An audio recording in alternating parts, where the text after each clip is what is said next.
Greetings, friends. I'm AK. And I'm Laura. And we are the Chainsaw Girls. On today's episode, I am so gosh darn excited for this. That makes two of us. Oh my God, really? You're pumped? No, I really am. And now with you in this getup, I feel like I'm getting a special treat right now. We are covering 2012's American Mary. I think I saw this when it came out, close to when it came out, because I was wrestling at this point in 2012, and somebody told me that I reminded them of American Mary, which, what a compliment, first of all. I was just going to say, I think that is one of the best compliments you've ever received. For real. You're like, trust me, I know. I think it's because I used to come out to the ring with a machete. Oh, yeah. So maybe that's the vibes that I was giving off. Yeah. I don't think she actually used a machete, but she probably did at some point, maybe off screen. She might have off screen. I know she really loved her like scalpel, her bone saw, which by the way, I have a bone saw and I specifically bought for this cosplay and I cannot find it. Yeah, if you're not watching on YouTube, definitely jump over to the YouTube once it is live at noon Eastern time, Monday, and check out this cosplay that Laura is doing right now. But how infuriating. I feel for you, because when I know where something is and I cannot find it in that moment that I need it, I just get irrationally angry. Dude, I was upstairs ripping my closet apart. And what makes me so mad about it is past Laura, the one that decided to clean her room, thank you, by the way, for some reason, moved the bone saw, which has been in the exact same spot for the last 2 years, moved it, and I don't know where she put it. That's how it works. And you're going to find it tomorrow. This is why you should just never clean. Leave the depression piles. That's the moral of this story. Don't clean so you know where everything is. That's right. Would you like me to read the IMDb description? Yes. Okay, here we go. The allure of easy money sends Mary Mason, a medical student, into the world of underground surgeries, which ends up leaving more marks on her than her so-called freakish clients. Oh, I don't know how I feel about that description. I don't like it at all. Yeah. Who writes the IMDb descriptions? Is that specifically an IMDb thing, right? I feel like it's IMDb. Yeah, I think so. IMDb, we need some answers. What bothers me about this is I don't think the people that are getting body modification are freaks. Well, yeah, number one, the freakish. Before you even said that, I didn't really like it because I didn't like the allure of easy money. Yeah. Because there is nothing easy about what she does, number one. Number two, I think there's more to it than just the allure of money, but we'll get into the why she's doing what she's doing. Okay, well, what I really love is that this was written and directed by Jen and Sylvia Soska. Yes.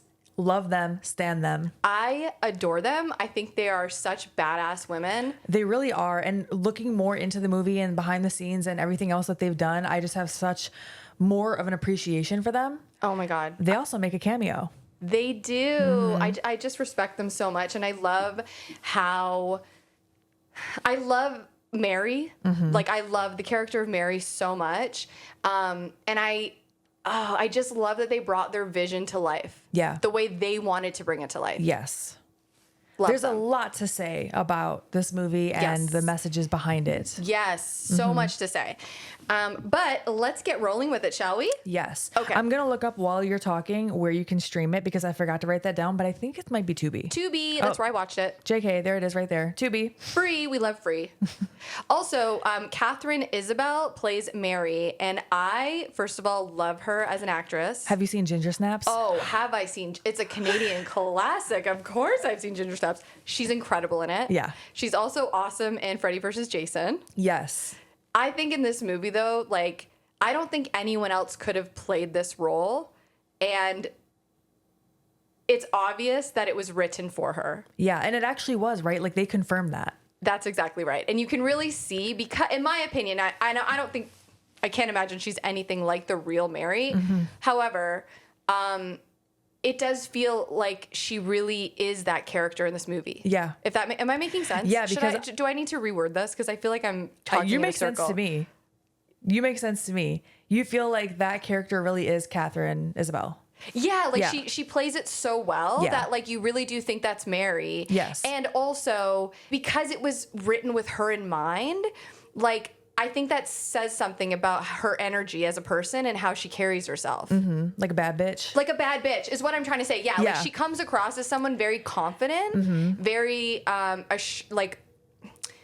What am I trying to say? You don't fuck with her. Yeah, that's what I get from her. Yeah. And now I don't know if she's really like that in real life or it's just how great she plays Mary. Yeah. But she just seems like a no bullshit kind of person. I could see that. Right? Yeah. And in the interviews I've watched of her, she comes across as like a kind person, but somebody that you don't want to fuck with. Yeah. And I like that. Me too. Yeah. Any hoogly boos. Shall we just dive in and I'll give you little Let's do it. tidbits as we go? There we go. All right. I was trying to find the word and it was very difficult to find. Yes, we start off this movie. We hear Ave Maria playing in the background, first of all. I didn't know what that was. I didn't know the name of it. Oh, really? But I knew it was a song that I knew, but I didn't know the name of it. I think this came up in a different movie, and we talked about it possibly being a religious song. Oh. And wasn't that, we were questioning it? I think so, yeah. Yeah, I picture it, I imagine it in church, but maybe it's not always in church. I don't know, but I loved that. I loved the visual of her listening to his music and then her like, what were these? Suturing up a chicken. A chicken. That's what it wrote was, turkey. right? I wrote a turkey, but it could be a chicken. Oh, maybe it is. I don't know. A bird. It's a bird. Yeah. She's suturing a bird. I think she might be drinking wine in the scene. I know she does at some point while she's suturing, listening to Ave Maria, which translates to Hail Mary. Oh, I There's did that. not know that. Yeah. I love that. And I think that's why I associate it with the church, probably. Yeah, that makes sense. She's suturing this turkey, and we find out that she is a med student, a struggling med student at that. Yeah. She's receiving calls from like student services. Yeah, student loan services, because we go from the suturing turkey to her class. She's sitting in class. Her phone is going off. We're introduced. I'm dying to hear what you have to say about Dr. Grant. We are introduced to Professor / Dr. Grant. I will just tell you right now, huge piece of fucking shit. You can tell within the first like 2 seconds of him being on screen that he's a raging, abusive piece of shit narcissist. Right away. Like right away. Yeah, right off the bat. So Dr. Grant is pissed that her phone is going off in the class, which I understand. You don't want your class disrupted, Sure. But he is like overly aggressive towards her. Yes. So he immediately wants to humiliate her. He starts asking her questions like, oh, what about this? What about that? And she's just answering them. No problem. Love it. Sorry, I was just snapping my fingers. I probably shouldn't do that because of the podcast. But for the video, you saw what I was doing. So he's annoyed that she's answering all his questions. And so he just tells her, don't bring a phone in my class anymore. Do you know what it reminds me of? It's like that thing that narcissists do when like they ask you something and you actually know more than them, or you already know what they're trying. Like it makes them very angry. Oh yeah, and then they have to find something else. Yeah. Well, then don't do this. Okay. Gaslighting whatever. piece of shit. Anyway. So one of the numbers, like we mentioned, calling was student loan services, which nowadays, if I got a call that said student loan services, I wouldn't think anything of it, because think of all the spam calls we get now. So true. So annoying. Yeah. What about spam texts? Oh, I get them all the time. They infuriate me. They make me so mad. Why does it feel more violating than a call? I don't know, but it does. It does, and it's always like something about a loan. Yeah, and it's funny because I never took out student loans, so you're not going to get me with that one, you dumb bitch. Ugh, I hate them. I hate them so much. I paid out of pocket for college, and that's why I didn't finish. I didn't finish either. I couldn't afford it. No, straight up. Yeah, me too. I just went broke. I know, me too. I had to drop out because I could not afford my semester, much like Mary. So after class, Professor, my phone auto-corrected to Brett. Sometimes I'm speech texting things, I do the same thing. and it just fucks my notes up. Anyway, I also keep saying Professor Grant, but it's Dr. Grant, right? It's piece of shit Grant. Whatever, fuck him. Who Yeah. cares? It's Grant. I'm just gonna call him Grant. Yeah, call him Grant. He doesn't deserve doctor in front of it. He doesn't deserve a title. He doesn't deserve a name. That's true. This dude. No, just for your purposes, I will call him Grant so you know who I'm talking about. So after class, Grant is like, bro, you gotta stop fucking up in my class. Which, how is she fucking up? She knew the answer to every one of your dumb questions. Exactly why he's a narcissist. Yeah. Or just like, maybe I should stop using that word because it's not an official diagnosis, but it's clear that he has some kind of power. Like, he likes power, and you can tell. And I will be honest, like, right when I started watching this movie the first time, He gave me the ick the second he got on screen. Yes. Immediately. Same. I was like, I can't trust, I could never trust this man. Besides the fact that he's just, I don't know, after class, like, stop fucking up in my class. Even before that, I was just like, ew, there's something about you I don't like. That's off. That's really off. Yeah. And it, like, I think like him, like her knowing the answers to questions that he thought she wouldn't know, I think he feels like he's losing power over her because it's very obvious that he kind of like dangles this like this kind of like thing of like it's power 100%. Yeah. Because he's acting like she is his prize pupil. Stop fucking up in class. You have so much potential. Yeah, like he kind of like he'll fawn a little bit, but it's either it's right after he's been mean to her, or it's right before he's mean to her. Yes, and we definitely see moments throughout this movie where even though he's a piece of shit to her, she is either attracted to him and or seeking his approval. That's and that's the game. Like, and he knows that. Yeah, he's well aware of that. Yes. Yeah. So they make it very clear right off the bat that Mary is struggling financially. Okay, she's a broke college student putting herself through med school. Cannot imagine. I was not putting myself through med school when I couldn't afford it. No, me. So, I was like in general arts and science. Yeah, man. so I can't even imagine. Yeah. She also talks to her grandma on the phone. We mentioned she talks to her a lot in Hungarian, which is the Saska sisters' first language. Oh, I didn't know that. Yeah, so that makes sense why they just threw that little personal touch in there. I love that. She is looking through ads while she's talking to her grandma at one point. Yeah, she's on Craigslist. And honestly, when she was on Craigslist, immediately I went, oh no, get off Craigslist, girl. Don't do it. Don't do it. But in 2012, Craigslist and Kijiji were like the two kind of bigger... Kijiji? I don't remember that. It's definitely Canadian. Okay. It's similar to Craigslist, but kind of better. Sounds way sketchier. I know, but at the time, I remember in 2012, Kijiji and Craigslist weren't as like... I don't want to say dangerous, but like they weren't as scammy, maybe. Okay. I don't know. Like I'm curious what year the Craigslist killer happened, because that happened. That was a thing. That definitely happened. I don't know, but as soon as she got on Craigslist, I was like, "Oh, girl, you got to get off of Craigslist." Yeah. And she's talking to her grandma, and I thought it was kind of funny. Her grandma's like going on about how there's too much sex in like TV shows and movies, and it's really off-putting to her. And as she's telling Mary this, Mary's looking through like the adult section of Craigslist, trying to find, basically she's just trying to find a job, and she comes across a listing for a masseuse. I don't remember what the listing was for, but that makes sense. It was for a masseuse. It says the exact listing was looking for attractive women for sensual massages and private dances at busy gentlemen's club, no sex required. That makes a lot of sense. Side note, Craigslist killer, 2009. Okay, so she should not have been on Craigslist. Definitely not. I was wrong. But the internet was never a safe place, really. No, that's very true. It just got worse and worse. Yeah. For sure. So she shows up to the club and we meet Billy. Billy. Which I can see, I'm curious what you're going to say, because I could see mixed feelings on this. How do you feel about Billy? Like right off the bat, what was your first impression, I guess? Typical, like, owner of a strip club. Okay. Like he just seemed icky to me. Same. I wrote, I fucking hate Billy. Yeah, like I was trying to, okay, this is what I will say. Dr. Grant, I immediately was like, I have the ick. This man scares me. I do not want to be left alone with him. Yeah. Billy, it was more of like, you're just fucking gross. Like, ew, you're a sleazeball. Yeah. Like less of that, like, I would never want to be left alone with this person. Yeah. And more like, I just don't ever want to be around someone like this. Yeah. If that makes sense? Yeah, it does make sense. Throughout this movie also, I don't really like him. And I think some people go back and forth. Like by the end, some people like him. I just don't like him throughout the movie. I will just say that right now.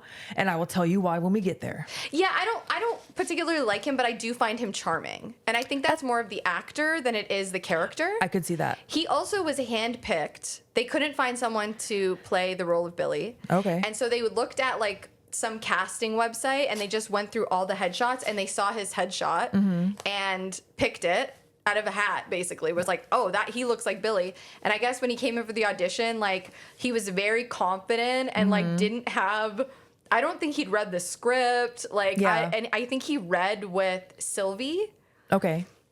I'll post in the show notes, like the link, but it was just it's interesting because that is definitely not how you go about, like that's not the norm. The norm isn't casting off of, and they even say that in the interview. Oh, okay. But yeah, kind of interesting. But I think he's like, he's an attractive guy and he definitely has charm. I could see that. Yeah. It probably didn't help my perception when we start off by meeting him and he's making out with one of the girls that probably work at the club. So gross. So already we know he's abusing power. Absolutely. He's hiring these girls to be his masseuse, and I'm sure more. Well, we're going to see more. Yeah.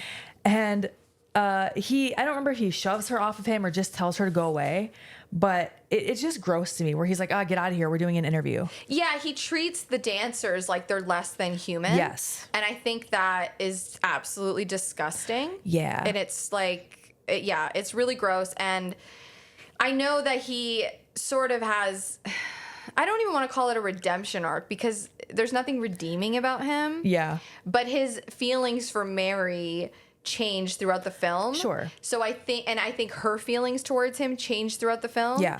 But it's not romantic. It's not. It almost could have been. Definitely. But it wasn't. And I almost like that better because it just felt more realistic for the story. Yeah, I agree. And I also want to say too, like the shot where right before Mary walks into the club, like I really love the way that they shot that. It's from behind and the camera's just following her from behind, walk through the parking lot into the gentleman's club. And I just thought that the visual was, I think a lot of visuals in this movie are like really beautiful. Yeah, I agree with that. Yeah.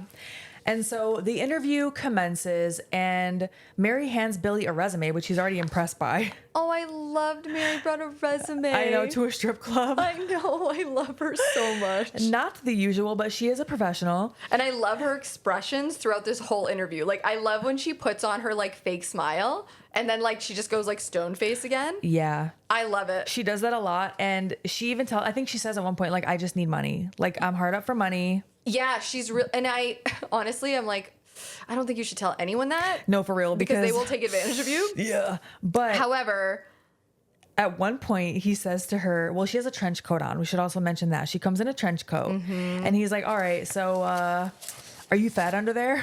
When he said that, I had to pause. I was like, you captain of the fucking douches. Yeah. And she just takes off her trench coat. She's confident in her body, but she also doesn't want to be there. She's just doing this because she desperately needs to pay. I think it was like her phone bill that was going to get shut off. It was her phone. I think at one point might have been her car. It's her student loans. Like, this girl is really struggling. She's really struggling financially. And so then he asks for her to give him a massage. And he's kind of just like, okay, do you want to just give me a massage? Like, but like right before that happens, he puts over how she looks, and she just she just goes rad. Yeah. Like, I loved it. Like, just like she's over it. She's over it. She doesn't give a fuck. She's like, let me just do my job. Yeah. So here we meet Lance. Lance comes in. I Lance. Love Lance is the only man, maybe the detective. Yeah, I like the detective. I like the detective, Yeah. but Lance is, to me, the opposite of Billy. He really is. And he looks like their personalities would be flip-flopped. Very different. Yeah. Yeah, because he's bigger. He's like the muscle. He's a bodyguard, right? He is, yeah. Security, something like that. So, and I think he also, like, handles people. Oh, he handles people all right. So Lance comes in and he tells Billy, we have a problem out here, okay? So Billy's like, sit tight, Mary, BRB. Yes. So Billy comes back a little while later and asks Mary, how close are you to becoming a surgeon again? Yeah. And she's like, not close. Yeah, she's like, not close. Like, I think she starts rattling off, like, things that she's learned or something. And she's like, no, I'm not close to being a doctor. Yeah. She's like, I finished my schooling. To me, that's a big part. But she finished her schooling, but she's still going through her residency. Right. Yes. And he's like, how would you like to make $5,000 in cash? No questions asked. Perfect scenario. We already know she needs the money. She needs the money. Yeah. And he's not asking for sex. That's what the ad promised. Yeah. And it's like, I think in her mind, it's like, this whatever this is better than twirling around in my underwear being told to walk sexier. When he tells her to walk sexier. Yeah. And she's just like, I do love her expressions. I love it because she's like one of those people that, like, she can't hide what she's feeling. Relatable. I know I you feel are. like this would be me in that scenario where I'm just like, rad. Totally. Give me money. Shut the fuck up. No, you're like, you totally. I've like developed a resting bitch face, but it's taken years of practice. I could see that. I definitely have like a cartoon face, and people just feel like they can talk to me, and I do like that because I like talking to people. But when you're around like gross men, like you you want the ability to be able to turn that off. Yes, And not and be look so like, approachable. Yeah, like don't approach me. Does it look like I want to talk to you? Does it look like anything you're saying is interesting to me? And I need to learn the opposite. I'm like, I needed to try to learn how to look more approachable because I have a natural resting bitch face. I love your resting bitch face. But Mary has one and she kills it. So she is in. She's in. She's in. She's in for that 5K. She asks him what he wants her to do, and he won't tell her. Yeah, he's like, just follow me to this basement. Yeah, like he's just like, do you want the 5K or not? Like, let's go. And she's kind of like, I felt really bad because what she has to do is horrifying. Yeah. She comes into this room and there's a man and I think his name is it Mr. Black? Oh, I thought it was just Rat. I thought it was Black. I thought they were calling him Rat. Okay. I actually don't know. I don't know. Okay. But at first I thought they were calling him a rat, like he's a rat, he's a snitch. I don't know. Oh, you might be right. I thought they were calling him Mr. Black. So there's a guy in there. There's a guy in there, and from his chin down to his like belly button, he is like gutted. Yeah, he's alive. He's alive. He's whimpering and like crying, and his eye is missing too. His eye is missing, and it's up to Mary to fix him. Yeah, Billy says, we'd prefer if he doesn't die tonight. Yes. And so Mary has to sew this man up in her panties. That's another point. Yes, she's in heels. I know. Heels and lingerie, being handed random surgery tools and has to save this man's life. Yep.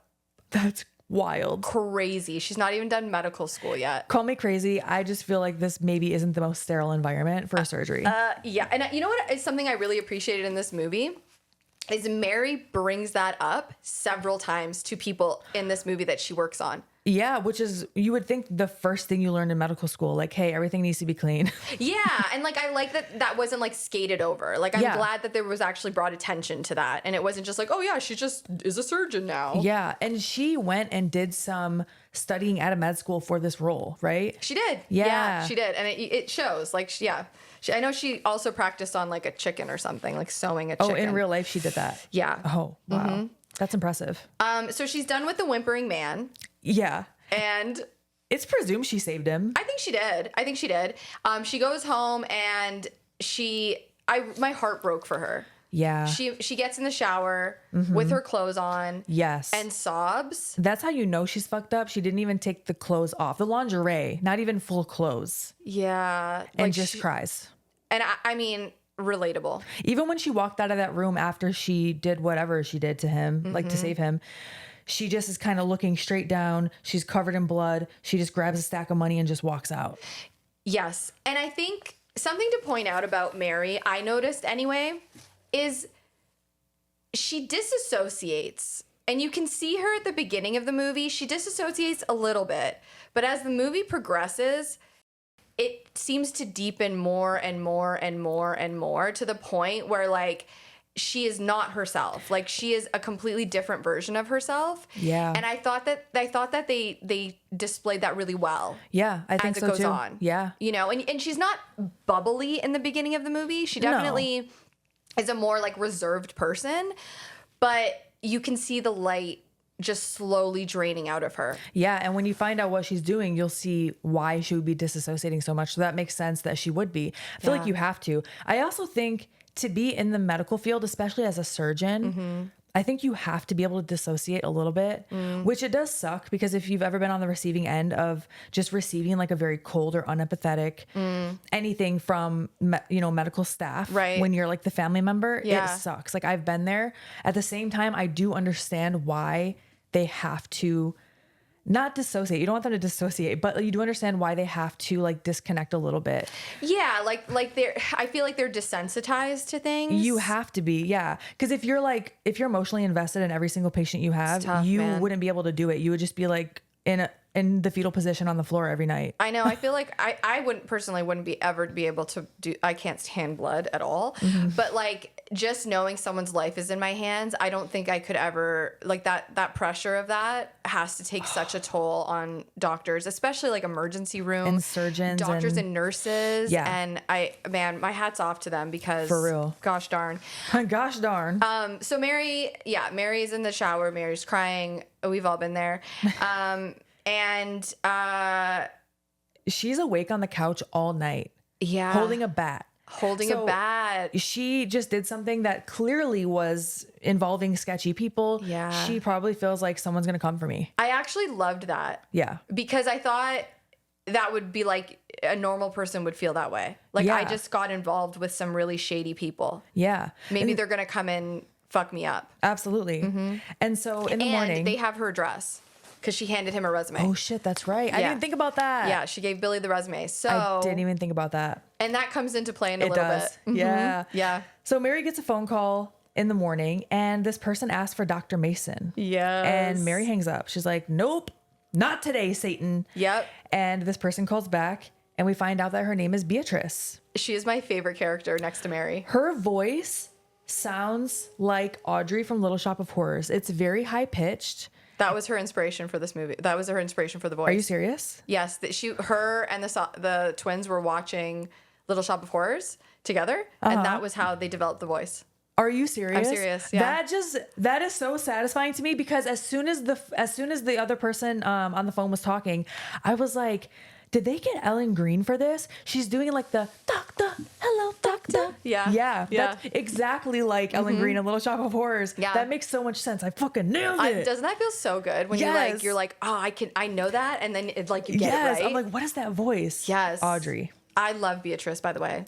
I do love Beatrice. She is by far, next to Mary, she's my favorite for sure. She's funny and we'll find out more about her very soon. Oh, we certainly will. So what does she even say at this time? She just says like, I'm not a doctor and hangs up. Well, she lets it slip that her name is Mary. That's true. Yeah. And, but Beatrice just keeps like calling her. Yeah. And yeah, she wants to get a hold of her. Yes. Yes. And Mary's just like, oh, like, no, I'm not a doctor.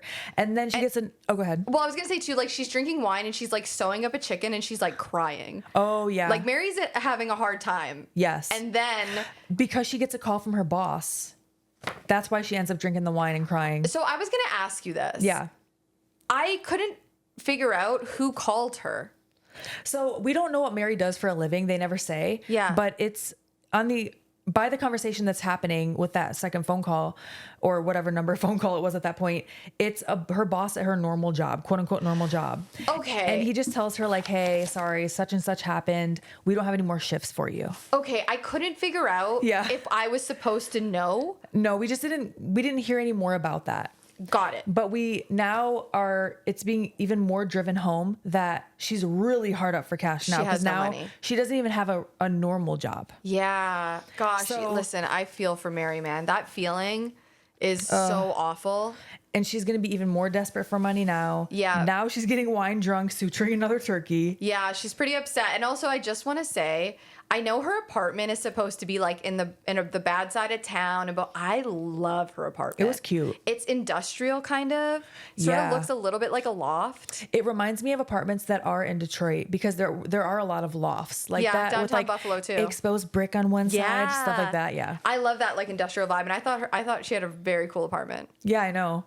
It was cute. She ends up moving on up in the world, but we're like, no, your apartment was cute. Like I liked it. But maybe it was a bad area. We don't know. It probably was. But now her buzzer is going off. Yeah, like the buzzer for her apartment. Yes, and she's like, she like goes over after like sewing up her turkey, and she's like, yeah, and whoever's on the other end is saying that they have a package for her, and she's kind of like, yeah, okay, whatever, Like, bring it up then. bring it up, Yeah. and She's not having a good day. she ain't having a good day. And who do you think's at the door, AK? Well, I noticed the voice sounded a little similar to the voice on the phone. Sure did. And Beatrice is there. Not only is she there, she lets herself in. Yeah, she's standing in her apartment, which I'm Uh-huh. like, why did you unlock your door? I would have locked my door. Me too, I know. But whatever, maybe she's a little, wine drunk. I would have been like, leave it, I'll go get it. Yeah. I don't care if it's raining. Let the rain fall. I don't care. Let the rain fall down. I'm coming clean. Is that Hillary Duff? Yeah. Hillary Duff. Oh, I love the hand gesture. It's great. So, yes, it is Beatrice, and we see here what Beatrice looks like. Mm-hmm. She looks almost identical to Betty Boop. As like a human. Yes, except with like a nose from the Who's from Whoville. She has my nose. I don't think you have that nose. Are you? Well, not her exactly, but I have a Whoville nose.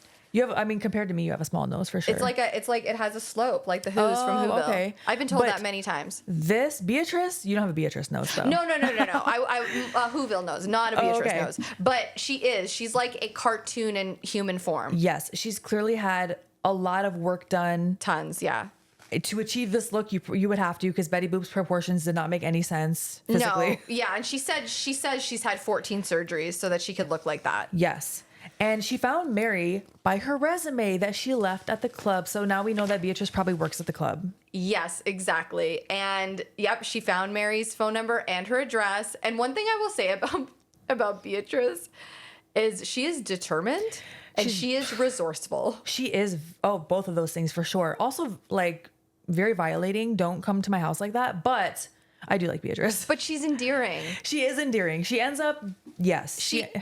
You know what it is? You know what I think I like about her? She loves her friends. She really does. And that's actually why she's there. Exactly. She's like, I need a surgery, but it's actually not a surgery for her. Mm-hmm. And she's like, money is no issue, but no doctor will do it. Yep. So she's desperate. She's looking for help. It turns out that it's not for her. It's for a friend. Yes, her friend Ruby. And she's offering Mary $10K cash and $2K if she just shows up. Just for showing up. Just to show up. Of course, Mary's like, I'm not a surgeon. I can't do this. And that's where she's like, look, I will give you $2,000 just for showing up. Yep. And actually, when she first goes in the house, before she even says that, when Mary doesn't want to really hear what she has to say, I think she says, I'll give you $200 if you just let me say what I want to say. Yeah. And I'm going to say it anyway. That's what I'm saying. Like, Beatrice is resourceful. And she knows how to really make a statement, because she's showing that she's not just talking a bunch of shit about this money. Like, she has it. Absolutely. She is about that life. Absolutely, yeah. So, Mary agrees. She agrees. She doesn't know exactly what she's supposed to do, but I was about to say Betty. Beatrice. Oh my gosh, Beatrice. Is Betty short for Beatrice? I don't know, but you know that's my middle name. What? That's one of my Don't middle you? names. I was gonna say you have more than one. I have 3, yeah, but one of them is Beatrice. Okay. I do know another one. I love that name. Yeah. I do. Is Betty short for it? Do you know? As an official Beatrice? I don't know. My grandma never went by Betty, so Okay. she was always just Beatrice. Okay. Yeah.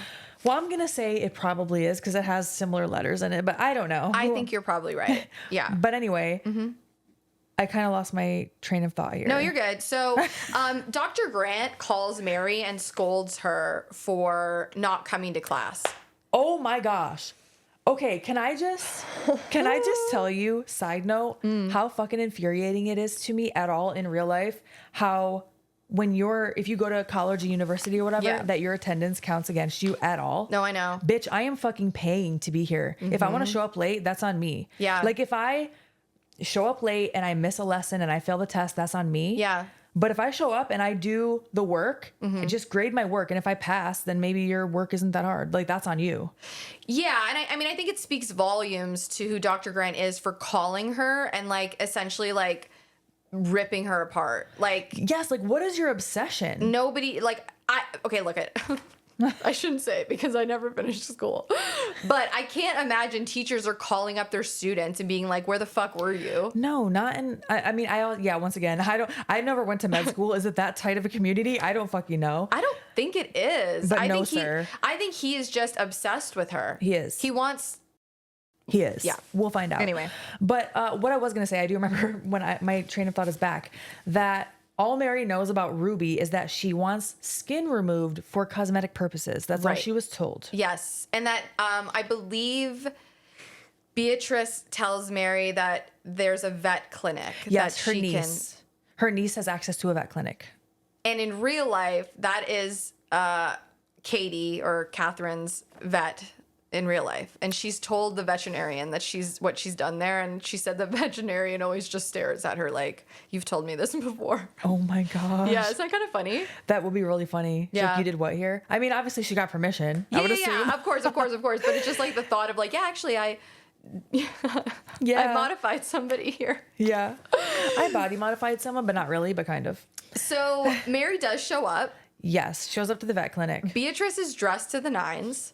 Beatrice always looks like another reason why I love Beatrice. Beatrice is who she is. She knows who she is. She knows who she is. She's proud of who she is. She doesn't try to like dull down herself for anyone. Yeah. And I Love that about her. And she also gives, I was about to say Catherine, she also gives Mary the money up front. And I love that about her. That's right. She holds her word. She also supplies her niece with some white stuff. Oh, so yeah. that's So she's just, you know, a very, very giving person, she's apparently. very giving. She's very giving. So Mary still doesn't even know what the surgery is at this point after she's been paid for it. No, she has no idea. Yeah. She has no idea. But she knows that I think she has an idea of it like being kind of. She knows it has to be something like weird, I guess I should say. I think like out of the box, out of the ordinary. There we go. Because no surgeon would do it. That's right. And I will say again, I love the way that Mary's like delivery is. Yeah. Like she's very like, okay, like, yeah. You know, at one point I think we'll get into it. Beatrice surprises Mary a lot, and Mary's always like, all right, well. Yeah. Like Beatrice is like, you should just go ask her what she wants. So Mary goes in and talks to Ruby. We meet Ruby, who looks like a Barbie doll. She looks like a Barbie, yeah. Complete Barbie doll, except not as full Barbie doll as she wants to be.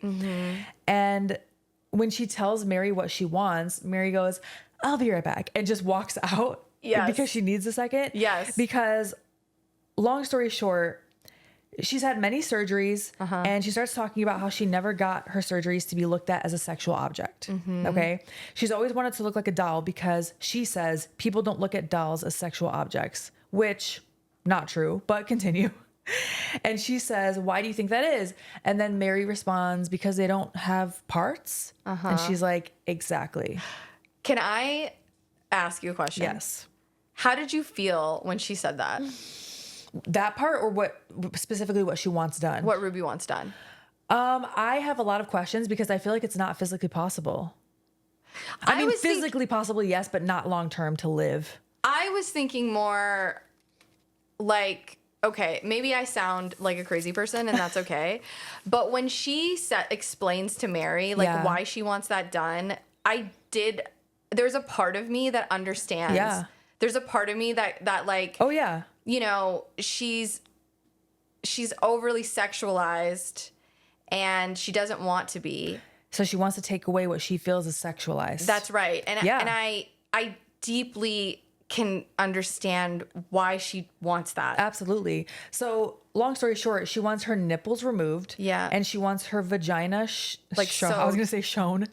No, she doesn't want it shown. She wants her vagina sewn shut as much as possible. And snipped. She wants skin removed from it as well. So yeah. So she wants to look like a Barbie. She wants to look like a Barbie. Which my question is, she did say as much as possible. So obviously there's still some type of opening there. Because first of all, you have to pee.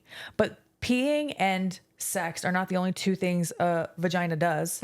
So I'm just thinking like, wait, there has to be an opening there. Or unless she had a hysterectomy and doesn't. Maybe.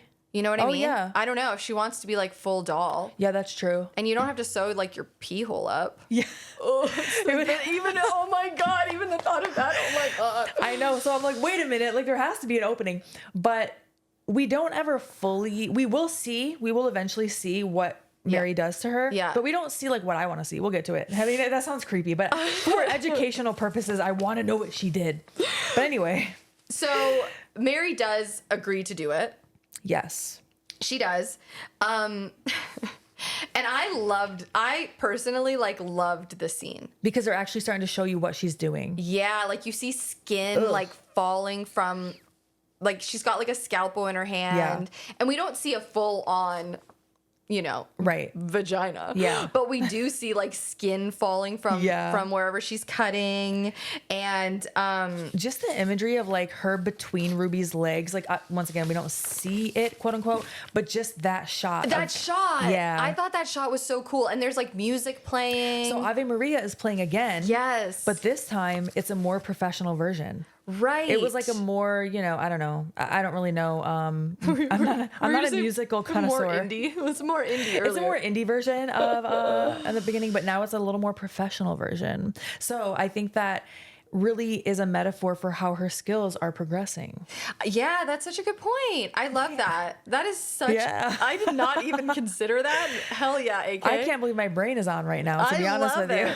I was also going to say you can see Cronenberg's influence here with the like surgical stuff. The Soska sisters are a big fan, right? Big fans, yeah. Big fans. Big fans.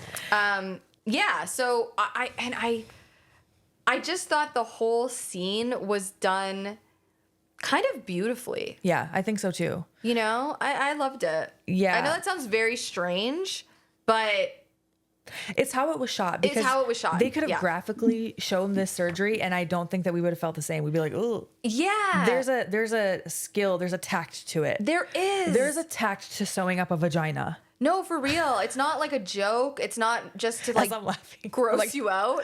Yeah. It's like, and now that you've pointed that out, I'm like, wow, that's brilliant that they changed the song so it's more professional. Wow. Yeah. God, it makes me appreciate this movie so much. Yeah, for real. Mm-hmm. So after the surgery, Mary goes and tells Beatrice some, here's some aftercare, give her some ibuprofen, whatever. And she does touch on it not getting infected. Like, this Yes. is another part that this is like, she makes sure to be like, she needs to take care of the Yeah. wound. You have to understand that like this might not.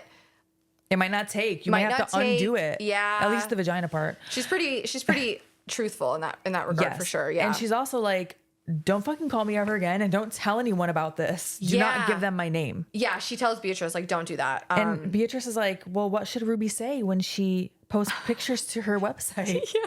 Her body mod website. And Mary's like, make something up. I don't care. I know, poor Mary. She's just like, get me out of here. Like, what have I just done? Goes home, pukes her brains out. Yes. I'm impressed that she waited until she got home to do that. That's one thing about Mary, man. She compartmentalizes very well. She holds it together She until does. she gets into private. That's also relatable. Damn. I'm not gonna lie. Like, that is me to like an absolute T. Yes. Yeah. I can yeah. see that. Like that. I just never cry in front of Hold people. it together. Oh, Yeah. I've always struggled crying in front of people, for real. Crying, period. Honestly, I have had to have a lot of therapy in order to let myself cry. I'm trying to think if I've ever seen you cry. I don't. Have you ever in ge- seen me cry? Maybe once. Maybe once. I think Marty has only seen me cry like once. Yeah, I don't. I mean, my husband didn't see me cry until we were 10 years in. So, yeah, I Amazing. just don't cry. Respect. And I'm just kidding. I know it's also like a lot you have to undo. Yeah. Absolutely, yeah. absolutely. So I really 100. feel for Mary. Like, she is Yeah. really trying to keep her shit together here. Yes. Pukes her brains out. And then we cut to Mary at a hospital, Her residency. her residency. Mm-hmm. And we're introduced to Dr. Walsh. Also fucking hate him. This entire scene I thought was such a gross display of power, and just lacking any type of empathy. Yeah, going back to how, I understand surgeons would have to be desensitized in order to do what they do, but he's crass about it. And he's also fucking with Mary. He is. So there's a bunch of people doing their residency. Dr. Walsh is like, all right, Mary, go tell that family that their father had a heart attack. Yep. And so she goes in this other room. She comes back in a comical amount of time, like 2 seconds. Yeah, like you could tell, like, she goes in and she's like, guys, your dad had a heart attack. Peace. And like turns around. That's all she could have said. Right. And so she comes back and he's like, how did that go? And she's like, they're upset. Just very, very clinical, Yeah, like she's trying to play the part of the doctor. Yes. Right? They're upset. And he's Yeah. like, good. Now go tell them that he died. I thought that was like such a game.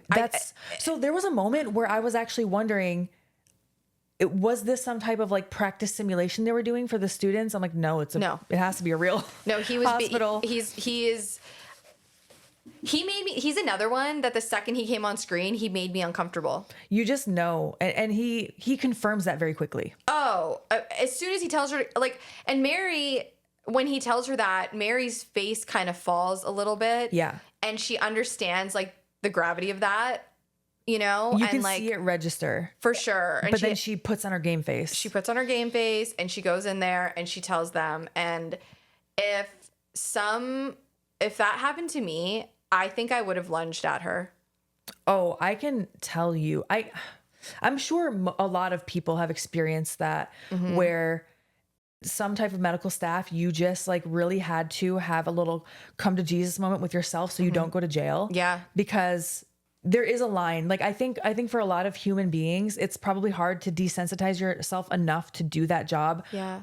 And not lose your humanity completely. Yeah. I think it's probably hard to have both. I think but so too. A lot of them desensitize themselves and then there's no empathy whatsoever. Yeah, and it's you like- just want to at least slap the shit out of them if they are giving you like very serious news with no no compassion. Yes. I think it's like a lack of bedside manners, right? That like too, yeah. That like, because I've had incredible experiences with like doctors and nurses, and then I've had like, do you want me to flip my shit? Is that what you're trying to like, you know? I do understand though that the profession is really hard.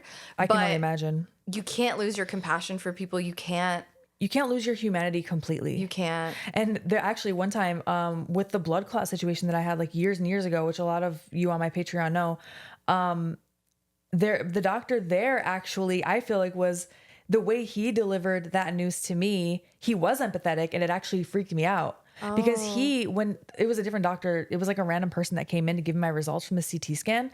And he was like, I'm so sorry. And I was like, what are you saying? Yeah. Like, are you telling me I have like 3 days to live? That's legit what I thought when he said that. But at least he was trying to be like, he probably also was like, you might die. I don't know.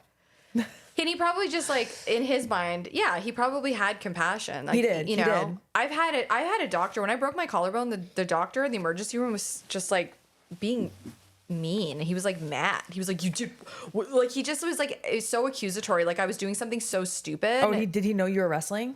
Yeah. Oh my gosh. When you tell any doctor about wrestling, they're just like, don't do that. Yeah. And it's just like, okay, doc, don't do what you're doing. You shouldn't have gone to medical school, doctor. Anyway, we digress. We all just do what we do. Okay. So this Dr. Walsh here, he starts telling Mary how he loves slicing into people. It's so gross. What does he call himself? He calls surgeons slashers. Oh, yeah. That's the nickname he gives them. Which I guess could be, he's like, it's a little bit of med school humor or something like that, which maybe it is, but... He gave me the ick immediately. Yeah, I don't like it. And you could tell Mary is like, Yeah, like even Mary is kind of just like, okay, dude. Like, yeah. It's another trait you really don't want your doctor to have. Like, yes, I want you to be able to perform surgery, but I don't want you to get pleasure out of cutting into people. Yeah, that's like a red flag, I feel like. Yeah, a little bit. A little bit. Put that guy in a watch list. Yeah, maybe. And honestly, like I've had interactions with surgeons, and I've had some great surgeons. And Jesse's surgeons were fantastic. Yeah, good. And then I've also met other surgeons where I'm like, okay. I'm scared of you. I'm scared. Yeah, no, for real. I think making someone feel comfortable is so important. Oh my gosh, it's the best when you have a good doctor. Oh. Good amazing. Doctors are just... Good doctor, good therapist. Ooh, good dentist. Ooh. If you're a good doctor or a good therapist or a good dentist, we love you. My dentist is amazing. I like mine too. My dentist prescribed me Xanax for before my appointment, so I love my doctor. Hell yeah. She's That's wicked. a real one. She's like, don't worry, girl, I got you. Because I am so scared of the dentist. Really? Oh, I don't enjoy it. I get like irrationally scared. Oh, shit. Yeah. That's another thing we can talk about later. Okay. On our Patreon episodes, because we are starting a Patreon if we haven't already by the time this episode airs. Yay. We're both very excited about it. All right. We're all very excited. So, creepy Dr. Walsh is telling her about, I actually wrote in my notes, this guy is such a fucking creep. Yeah. Absolutely. And then Mary goes outside for a break. Yeah, she goes outside and Nana calls her. So she's talking to Nana, and as she's walking outside, she sees someone leaning. She sees like is it a present on her car? It's Beatrice standing there with a gift. With a gift. Okay, okay. She sees her like kind of like next to her car. And she tells Nana she has to go. She's like, okay. And I gotta go, Nana. the way Mary sells this, we've all been there. When you're like, hey, what are you doing here? Yeah, hey girl. And Beatrice goes, well, you weren't answering my call. No, you told me not to call. So so I just showed up, and she's like, yeah, it would have been I think showing up is worse or something. Yeah. Like she just straight up tells her, but she does it in like that, like, oh, fake nice. But she's like, I'm trying to not scream at you for being so intrusive. Yeah, exactly. And Beatrice is there to give her a gift. From Ruby. That's right. So Beatrice is telling her, you should check out Ruby's website. She wants to give you a gift. Here's your gift, basically. Yes. And in the background, is it Dr. Grant or Dr. Welsh that's watching her? Dr. Welsh? I don't remember which one. One of the doctors is watching this interaction. I think Mary knows that they're watching this interaction. Yeah, she's kind of like uncomfortable. She doesn't want to be seen with Beatrice because obviously Beatrice is, well, she really doesn't want anything to be linked back to her, I would think. Yeah, I don't think it has anything to do with how Beatrice looks. I think it has more to do do with what Mary did. Yeah, I'm thinking more like Beatrice has a very unique look. So if Sure. anything gets linked back, they're like, okay, we definitely saw that lady. Yeah, she's Yeah. she's memorable. Yes, very sure. memorable. Mary like tosses her gift into the car and walks back into the hospital. Yeah, and Beatrice very clearly wants to be her friend. She does. She's like, let me know if you ever want to get a coffee. She's like, all right, girls, talk to you later. But I love that, like, later in the movie, she really does goes and gets I coffee know. with her. Oh, okay. So it's the start of a beautiful friendship. So Mary goes back into the hospital, and Dr. Walsh invites Mary to a surgeon's party. Yeah, they're getting together with some of the surgeons to have some drinks. He doesn't want the other students to know. This is just exclusive for her. And she's like, oh, does Dr. Grant know? And he's like, actually, it was his idea. Yeah, so this whole interaction makes me very uncomfortable. Mary's excited to mingle and network, and she agrees to go to this get-together. Like we mentioned at the beginning of the episode, this part is very upsetting and Yeah. could be very triggering. Yeah, we're not going to dwell on details or anything, but we are going to cover what happens in the movie. We do need to talk about it because it's a huge part of the movie, and it is the catalyst for what happens. Definitely with the is. rest of the film. So Mary's very excited. Yeah. This is where I wrote, I can't tell if she finds Dr. Grant attractive or if she's just seeking his approval. I think it's a little bit of both. It could be because when Dr. Walsh says, oh, it was his idea, she seems very satisfied with that. Like, oh, like, yay, I'm doing good. I think it's also like, I mean, I can only speak for myself, but like, you know, when I was in my early 20s and I was Oh my extremely impressionable, you know, I was about to say I have daddy issues, but like, you know, I lost my father at a really young Yeah. age. So I was definitely like a sitting duck. For sure. I feel you. Right. And so I definitely can understand Mary just desperately wanting the approval of an older man. I was just about to say an older man who's like mentoring you, in this Yes. case, professor. Yeah. And you just like, you looking for that approval. You're looking for the approval, and it's not sexual. Like, that's the thing. It can be confused for sexual, even within yourself. Absolutely. But I think deep down, I don't feel that from her at Yeah. all. I don't think she looks at him that way. I think, Yeah. but like you're saying, I think it's confusing, but I think he knows exactly what he's doing Yes. from the very beginning. And I think he spotted that vulnerability in Mary the second she walked into class. Yes. So before the party, she opens a gift from Ruby. It's a dress. And it's beautiful. It's such a beautiful dress. How she knew her size, I don't know. And she she just has an eye for that. It's Beatrice, man. I guarantee Beatrice and Ruby probably went shopping together. Beatrice probably like measured Mary when she wasn't paying attention. I was gonna say she probably went in her closet and looked at her dresses. 100%. Like that is the type. That's what happened. But like it's like Beatrice is doing it for like a good reason, but it's still like so intrusive, and you should never do that. So invasive. So invasive, but it's so funny. Beatrice does not understand boundaries, but she has good intentions. She does. So Mary puts on this beautiful dress, and then she starts looking into like the body modification website. Yeah, she's like, you know what? I will check out Ruby's website. A little curious. She starts seeing a lot of different body modifications that she's not familiar with. She eventually gets a little freaked out and like shuts the website. Yeah, it's almost like she's dipping her toes in, and then she goes, you know what? I need to go to the surgeon party like this. Yeah. I want to be a surgeon. Close that. So she gets to the party. Some other doctor, I think this was Dr. Black. This is Dr. Black. You're totally right. Yes. So Dr. Black brings her a drink. This man. He's a fucking weirdo. The second, okay, like, hold on. Let me set the stage for this. This party is in a very tall apartment like a condo maybe. like a suite. It's a suite, I mean, okay? it's a surgeon's house, probably. Yes. And as soon as she walks in, two things I noticed. There are more men there than there are women. Way more. Way more. Which maybe that's the field. I don't know. I But don't know, still. but the vibes are very strange. The vibes are rancid. And I will say, if I walk in a room with majority men and like only a handful of women that I don't know, I would immediately feel uncomfortable. Yeah. Just being honest. Yeah.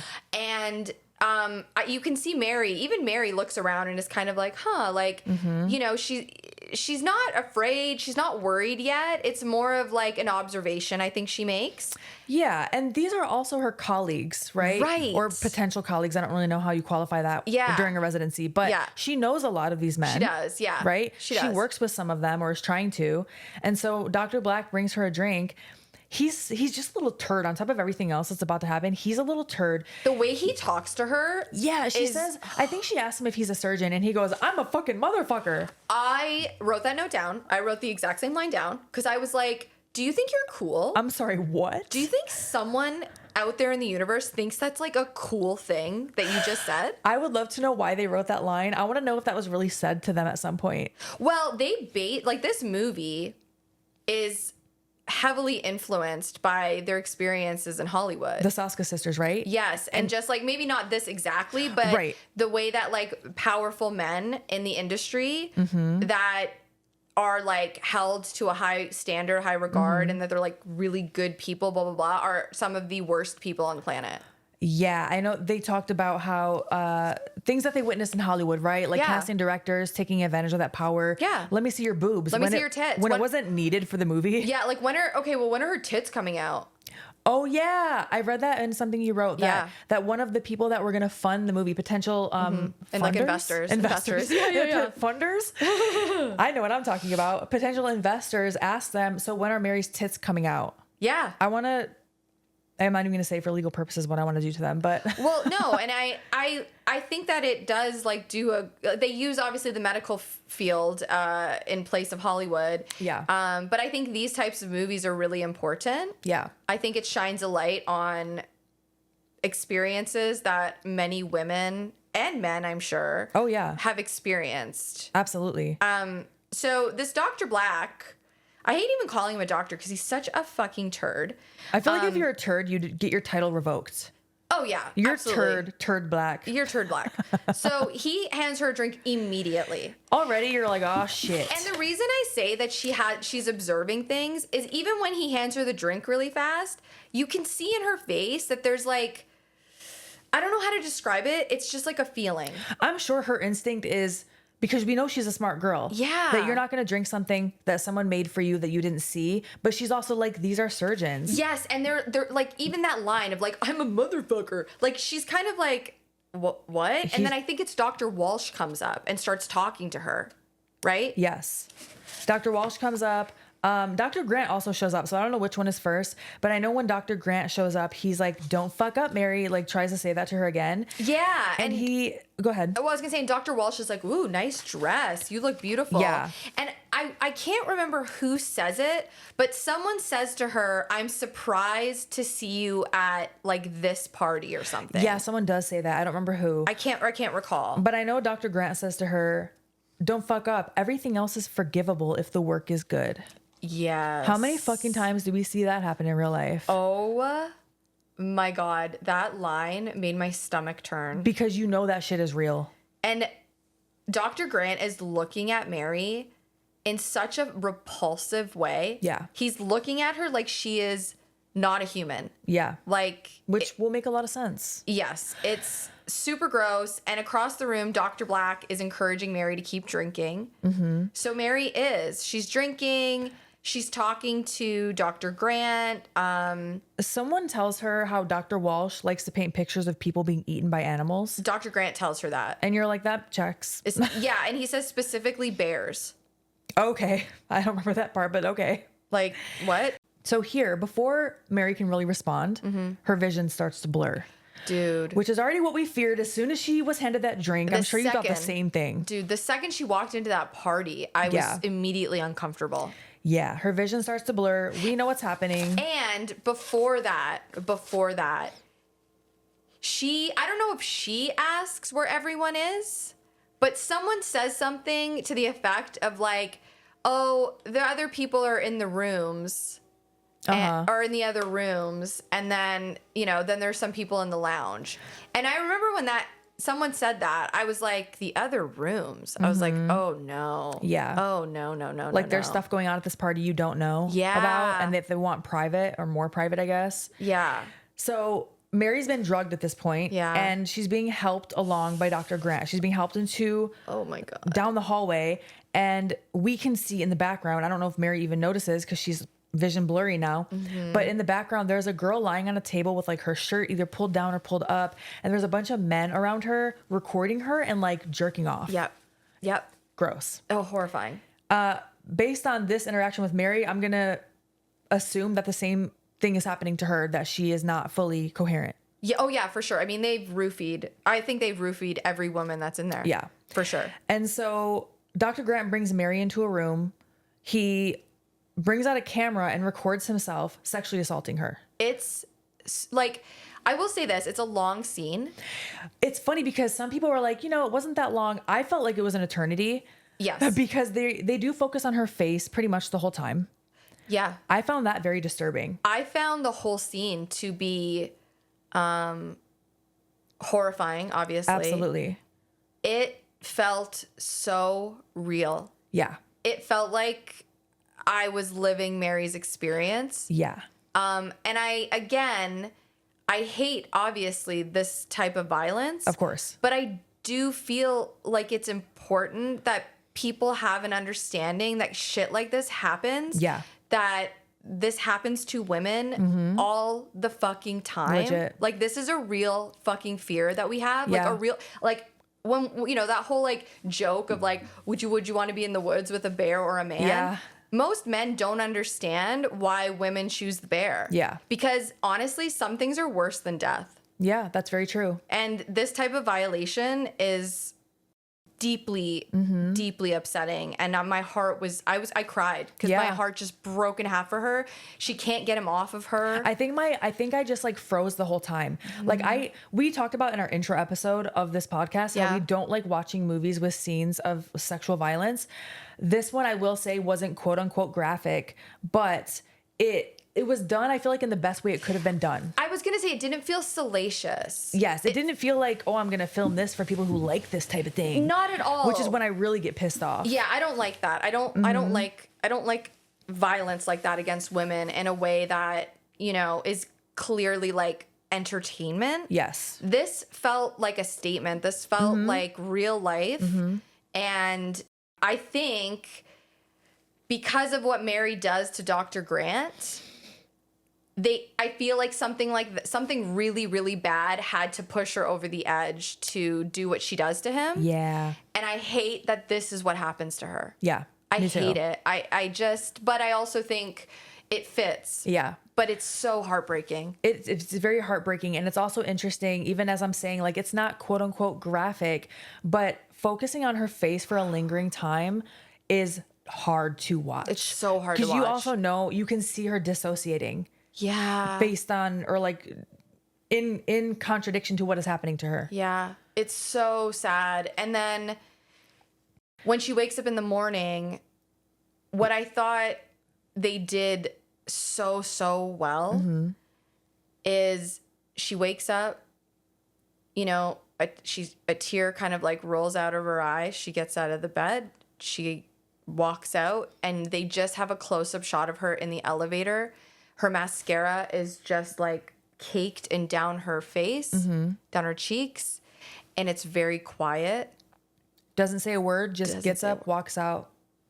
And it's like, yeah. I felt so deeply for her. Yeah, because that shit is real. And then unfortunately, in real life, people will look at that and say like, oh, well, if she was mad, she would have done this, this, and this. No, that's not how fucking trauma works. That's not how it works. It is not how it works. No, exactly. And I think, people love blaming. Oh, yeah. The victims. Like they do. They love blaming women for what they wear and how they carry themselves and da-da-da-da-da. And all of that is just such utter bullshit. And I cannot wait to get back to Ruby to touch on that too. Oh my. The violence against women in this movie. I have fucking like chills right now. Yeah. I'm like, and that's okay. So that's why characters like Lance are important. Yes.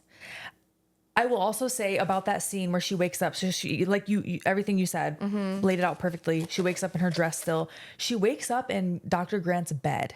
He is in the bed with her. I know. He's laying next to her, like peacefully sleeping. The fucking audacity. So he really thinks that he is untouchable. Oh, yeah. Not only did he film his crime, he recorded his crime. He didn't like leave. He didn't leave to say, oh, what do you mean? That never happened. Yeah. He's like, yeah, I did it. And yeah, because I think he's going to blackmail her. Or he's just like, I'm a surgeon. I'm untouchable. I'm respected in the community. Sure. I'm a professor. Yeah. What are you going to do about it? Yeah, absolutely. He's he believes himself to be so powerful. You're Yeah. right, that he's untouchable.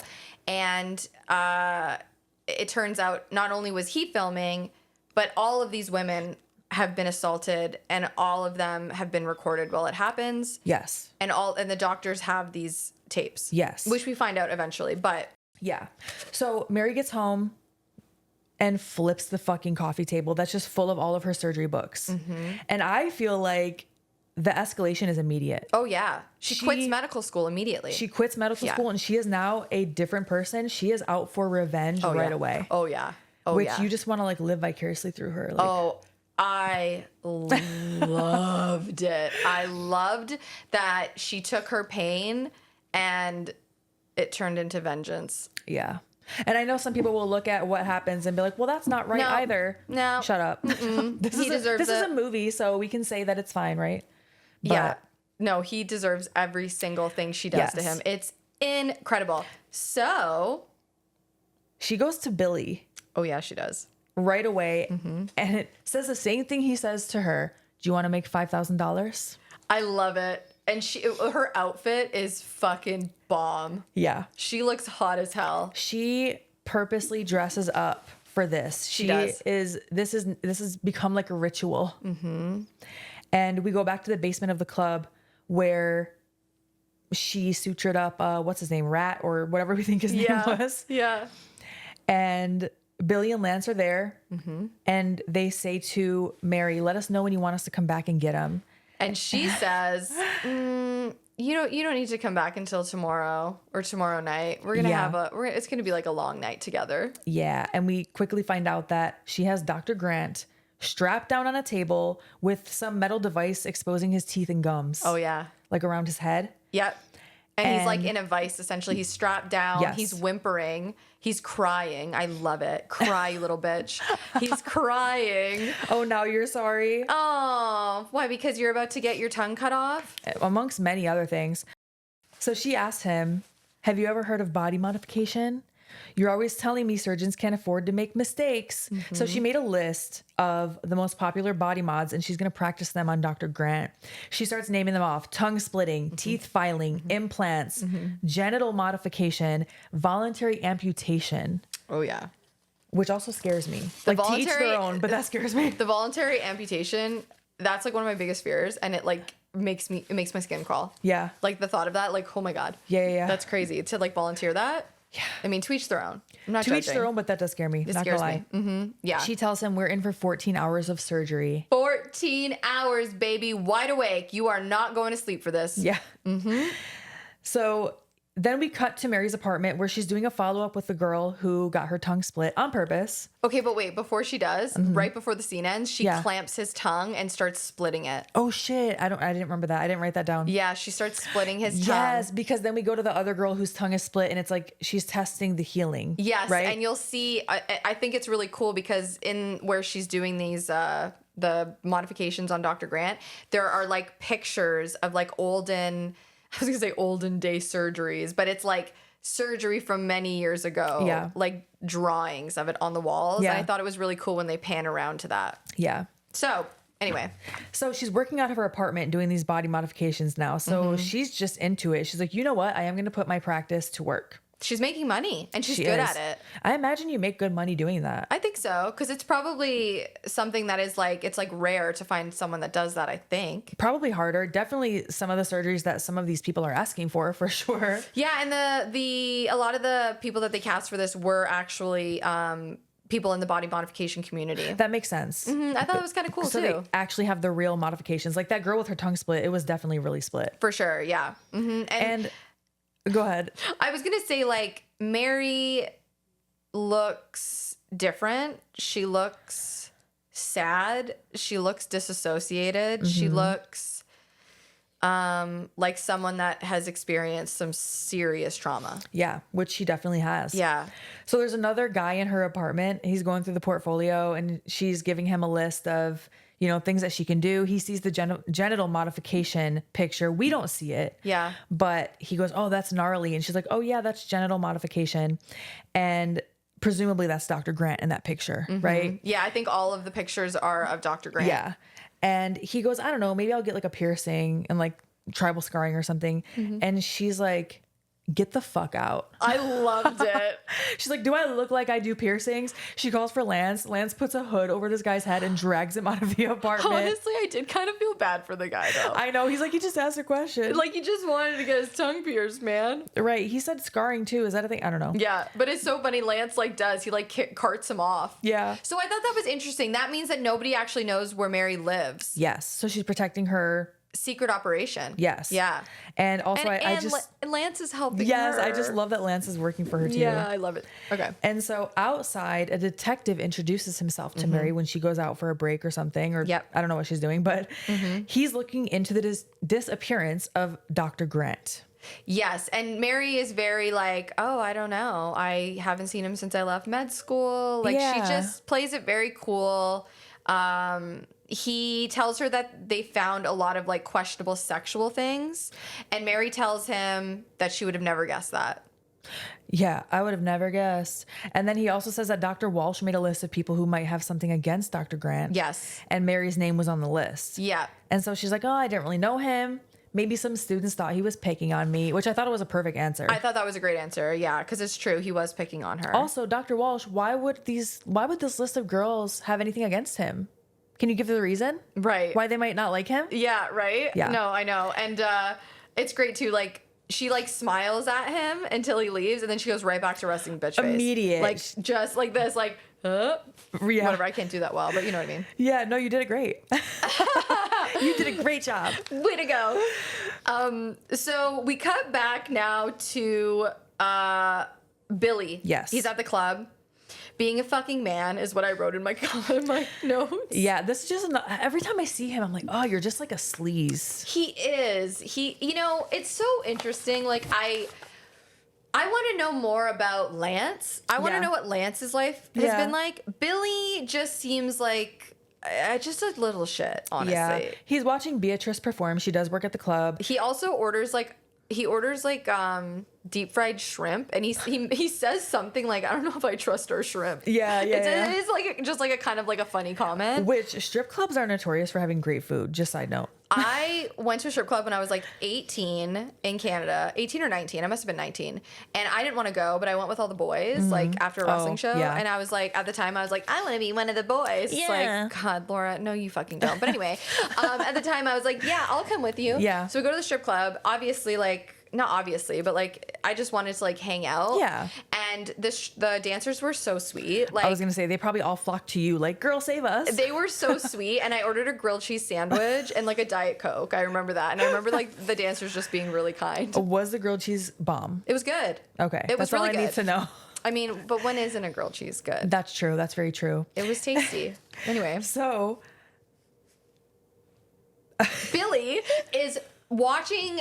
Billy's watching. What's her Beatrice. face? Beatrice. there we go. And he starts fantasizing that it's actually Mary. Yes, And by the way, like Mary's hot. gorgeous. Yes. She is hot as hell. But he's envisioning Mary, and then she starts dumping blood all over herself. Yeah, she is fully clothed, but she does start doing this little seductive dance in his fantasy, and just blood all over. To each their own.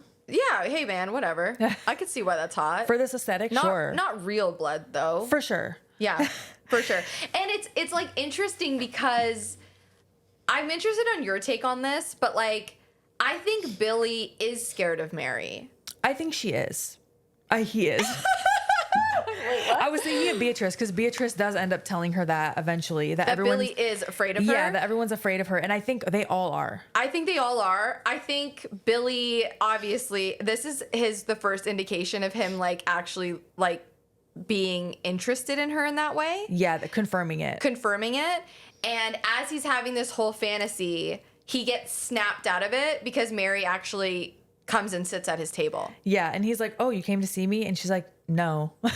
I love it. She's just like, no. Like, no, Beatrice keeps bothering me to go out for coffee. So she is going out for coffee with Beatrice. Going out with, I'm so glad that she like befriended Beatrice. And Yeah. like Billy, she tolerates. Yeah. And she casually brings up the Dr. Walsh thing to Billy because Billy, I mean, obviously he's in on it. He helped her get Dr. Right. Grant. So she casually brings it up about Dr. Walsh. She's upset about it. And like the detective. Yes. She tells him the detective has been like poking around. Yeah. And he's like, do you want me to take care of it? And she's like, no. No. She tells him no. But Billy, being Billy, doesn't listen to her. He doesn't. We will soon find out. Yes. And so we cut to Mary walking with Beatrice. She's like, Yeah. if you're taking me somewhere to kill me, I will fight back. I know, it's pretty great. And this is actually where she says, like, girl, like, you're funny. Everyone's scared of you, including Billy. Yeah, exactly. And Beatrice does tell Mary a little, I thought this was cute and sweet. Like, she tells Mary that Mary's an artist and people don't appreciate artists. That's true. And I just thought that was like, I just love Beatrice. Yeah. I think she's a sweetie pie. So they go to Ruby's, like, would you call it her office? To Ruby? Is that what you said? Yeah. I think it's her house. Is it her house? I couldn't tell because there's like, Honestly, I don't remember. there's like fabric everywhere. And I know Ruby's a fashion designer. So I just assumed it was like her office, but maybe it is her house. I'm not sure. Either way, it's something of Ruby's because she has like a picture of her and her husband. Yeah, like and Mary specifically picks it up and like looks at it, and Beatrice mentions Ruby's husband in the exchange here. Yeah. But the reason that they're there is Beatrice wants to give Mary a card Yeah. with information on like a body modification community or website. Yes, she says that there are 2 people in the body mod community who are huge in that community who want Mary to work on them. Oh, and this is the twins. Yeah, and Mary's Yeah. stoked now. Remember before when she's like, I have a friend who wants surgery, and Mary's like, oh, I'm not a surgeon. Now Yeah. she's like, hell yeah. Yeah, because like she's making good money, she's getting good at it. Mm-hmm. I think she's finding community in these people. Absolutely. Yeah. And so in the next scene, we see these 2 women get out of a car. Also, can I say, I would imagine like she is doing her best to distract herself from 100%. Yeah, like she really keeps herself Yes. occupied. And it almost reminds me, in a way, it's not self-harm, but she's using like a violence Yeah. Yeah. esque Yeah. what's the word that I'm looking for, avenue to kind of like get out maybe some rage. You're not hurting people, but you Right. are like cutting them up. Yeah, I think there's definitely a lot of complex emotions there. Yeah. And you can just see in Mary's face that like she's numb. She stopped giving a fuck. She stopped giving a fuck. She stopped listening to her emotions. She is pretty numb. Yeah, because before this was freaking her out, and now she's like, let's fucking go. Yeah, she wants to do it. So we go back to the club. Billy Yes. agrees to let her use the club as like a meeting space. Yes. And we are introduced to the twins. Yes. I love this when it shows them getting out of the car. Yes. At this point, we see they're dressed alike at the very least, but it is the twins. It's the Saska sisters. Yeah. And they already have some body modifications. We see that on the back, they have like the corset piercings where you have like the piercings down each side and it's laced up with a real lace. Yeah. Which that always scares me because I just imagine like, what if something snagged it? Oh yeah, That for sure. scares me. Any type of like piercing, like I've had my belly button ring caught on things, and it is awful. But those piercings look so cool. They look so cool. They I really totally do. get why people do it. Yeah, all the dermal implants. I don't know how wrestlers do it because Mm-hmm. I just think about it getting snagged, but I do like how it looks. I love how it looks, and I also like you're saying, like the whole. I feel like when the twins come into the scene, like they just carry so much with them, Yes. so much presence. Yeah. And they sit down and order apple martinis, and they're like, "Do you want one?" And Mary's like, "No," and then. She's like, fine, yeah, I'll have an Yeah. apple martini. So the martinis come and they just slam them. Immediately. Don't even take a sip. They're just like, boom, pound That's a them. vibe. That's a vibe right there. Apple liquor cannot do it, but that's a vibe. Right. So- I know. Ew. No. Okay. I mean, yuck. In my mind, apple liquor automatically means you're going to throw up. I think it's just from my teenage years and my friends would always throw up whenever they drink it. Oh, really? Every time. So Apple liquor? Yeah, apple flavored anything. So in my mind, I'm like, don't drink it. I mean, it doesn't sound good anyways. Too sweet. Ugh. No, thank So you. they sit down with Mary, have their drink, go through her portfolio, and they tell her that she's a legend in the body mod community and that Yeah. everyone is calling her Bloody Mary. I love it. Bloody Mary. Yes, they almost called this movie Bloody Mary. Oh, I didn't know that. And they didn't because it's too generic. And I think they made the right move because American Mary, I think this is the one thing that will come up Oh, yeah. when you it's- search it. For sure. And it like stands out. Yeah. Yeah. So, long story short, these twins are so close and obsessed with each other that they want to remove their left arms and swap them. Because if something ever happens to one of them, they'll still have a piece of their sister with them. But they also want something else done. Yes. And they don't touch on it until we like see them getting it done to them. Yeah. So, my first question is swapping an arm possible? They reattach limbs all the time, right? Yeah, I don't know. I don't know, but I'm curious. I'm not gonna lie, like just saying that, like I'm getting chills up and down my arms. It freaks me out. Freaks me out. Oh, it freaks me out. Okay. Yeah.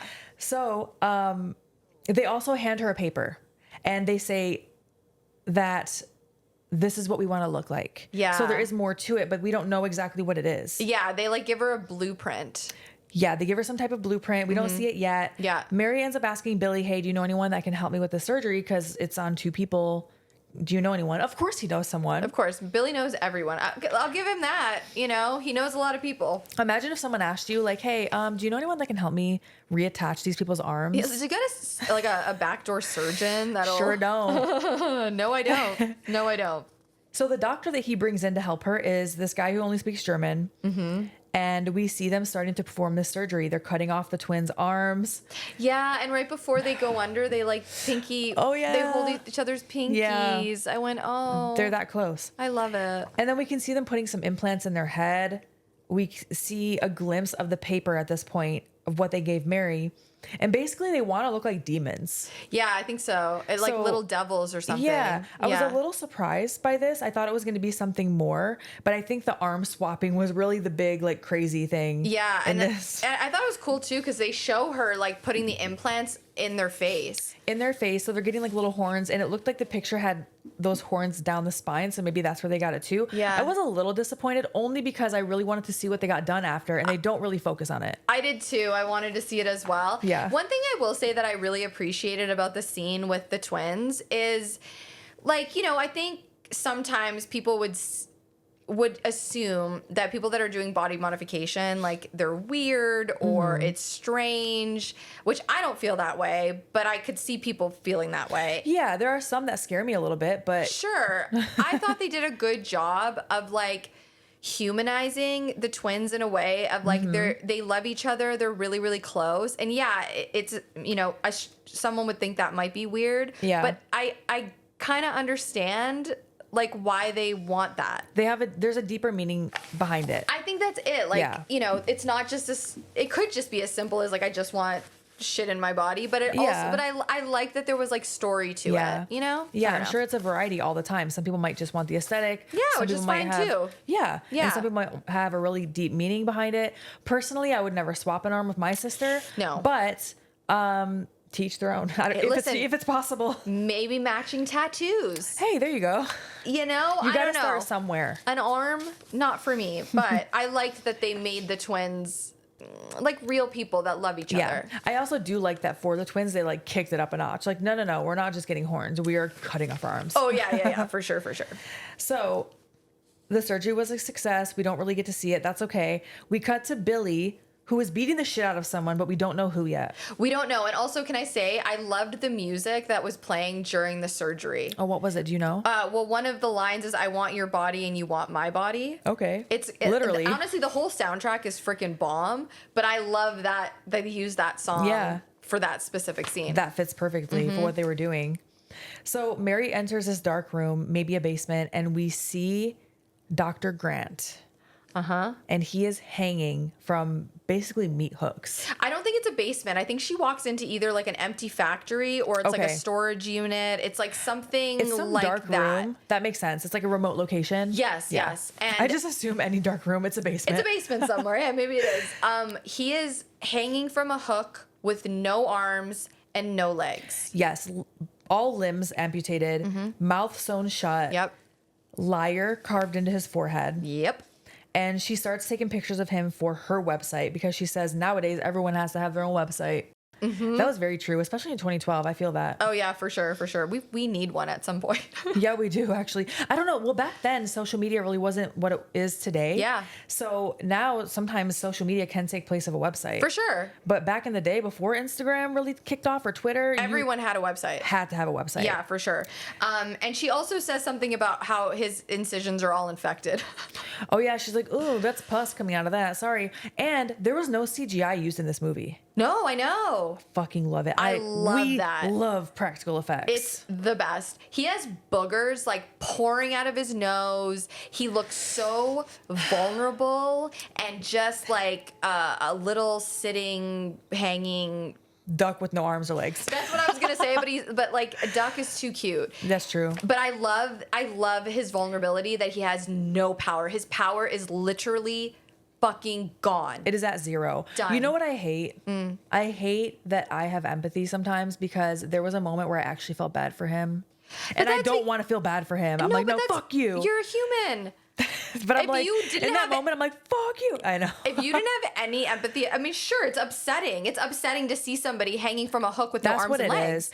is. Because in that moment, you're not seeing what he did. You're seeing a person that's like crying and you're like, fuck. Honestly, there are times like in movies and stuff like that where the same thing happens to me. Or like even when like a bad person, I hate to even say this, but like sometimes like someone I know who's like a bad person or whatever, like something happens to them and I can't help but feel like sad or In that moment, because you are a good person. Yeah, we're not sociopaths. You have empathy. Yeah, exactly. Yeah. So that makes sense to me why it would make you feel that way. Yeah. Yeah. But then I'm like, no, remember what he did. Yeah, he's a piece of shit. He has no power, and now he has no arms, legs, and I don't think he has a dick either. I think that's gone as well. It's definitely modified at the very least. And also, this isn't real, so I'm just going to say I don't feel bad for him. No, he's a fucking turd. And she's still taking pictures of him. She's telling him that she's still practicing on him. Yes, and she's getting really good at it. Really, really good at Yep. it. And she even says at one point, and practice makes perfect, and surgeons, or whatever it is I do now, can't afford to make mistakes. I love that she's just rubbing that in his face. And he's like, he's like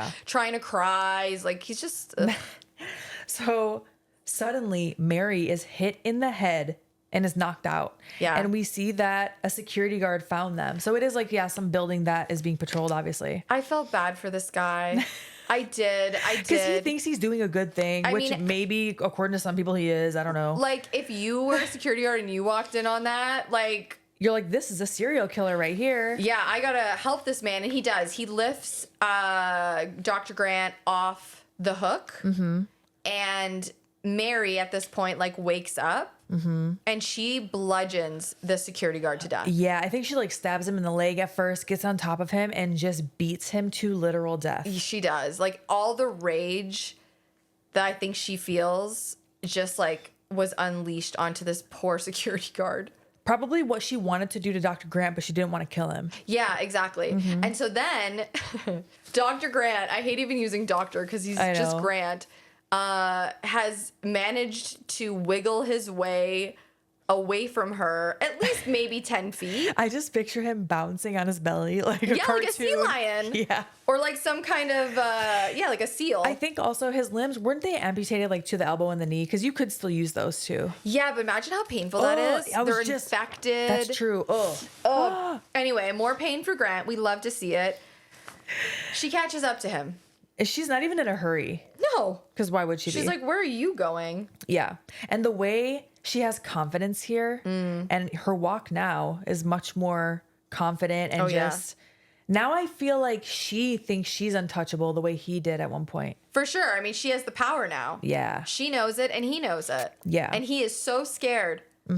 I love it. It's so satisfying. Yeah. I know that makes me sound very twisted, but... No, but these are fictional characters. It's okay. Exactly. It's not like I would actually... Well, anyway. Well, we're going to move on. Anyways, moving along. So we go back to Ruby's house. Yeah. And Ruby's husband comes home.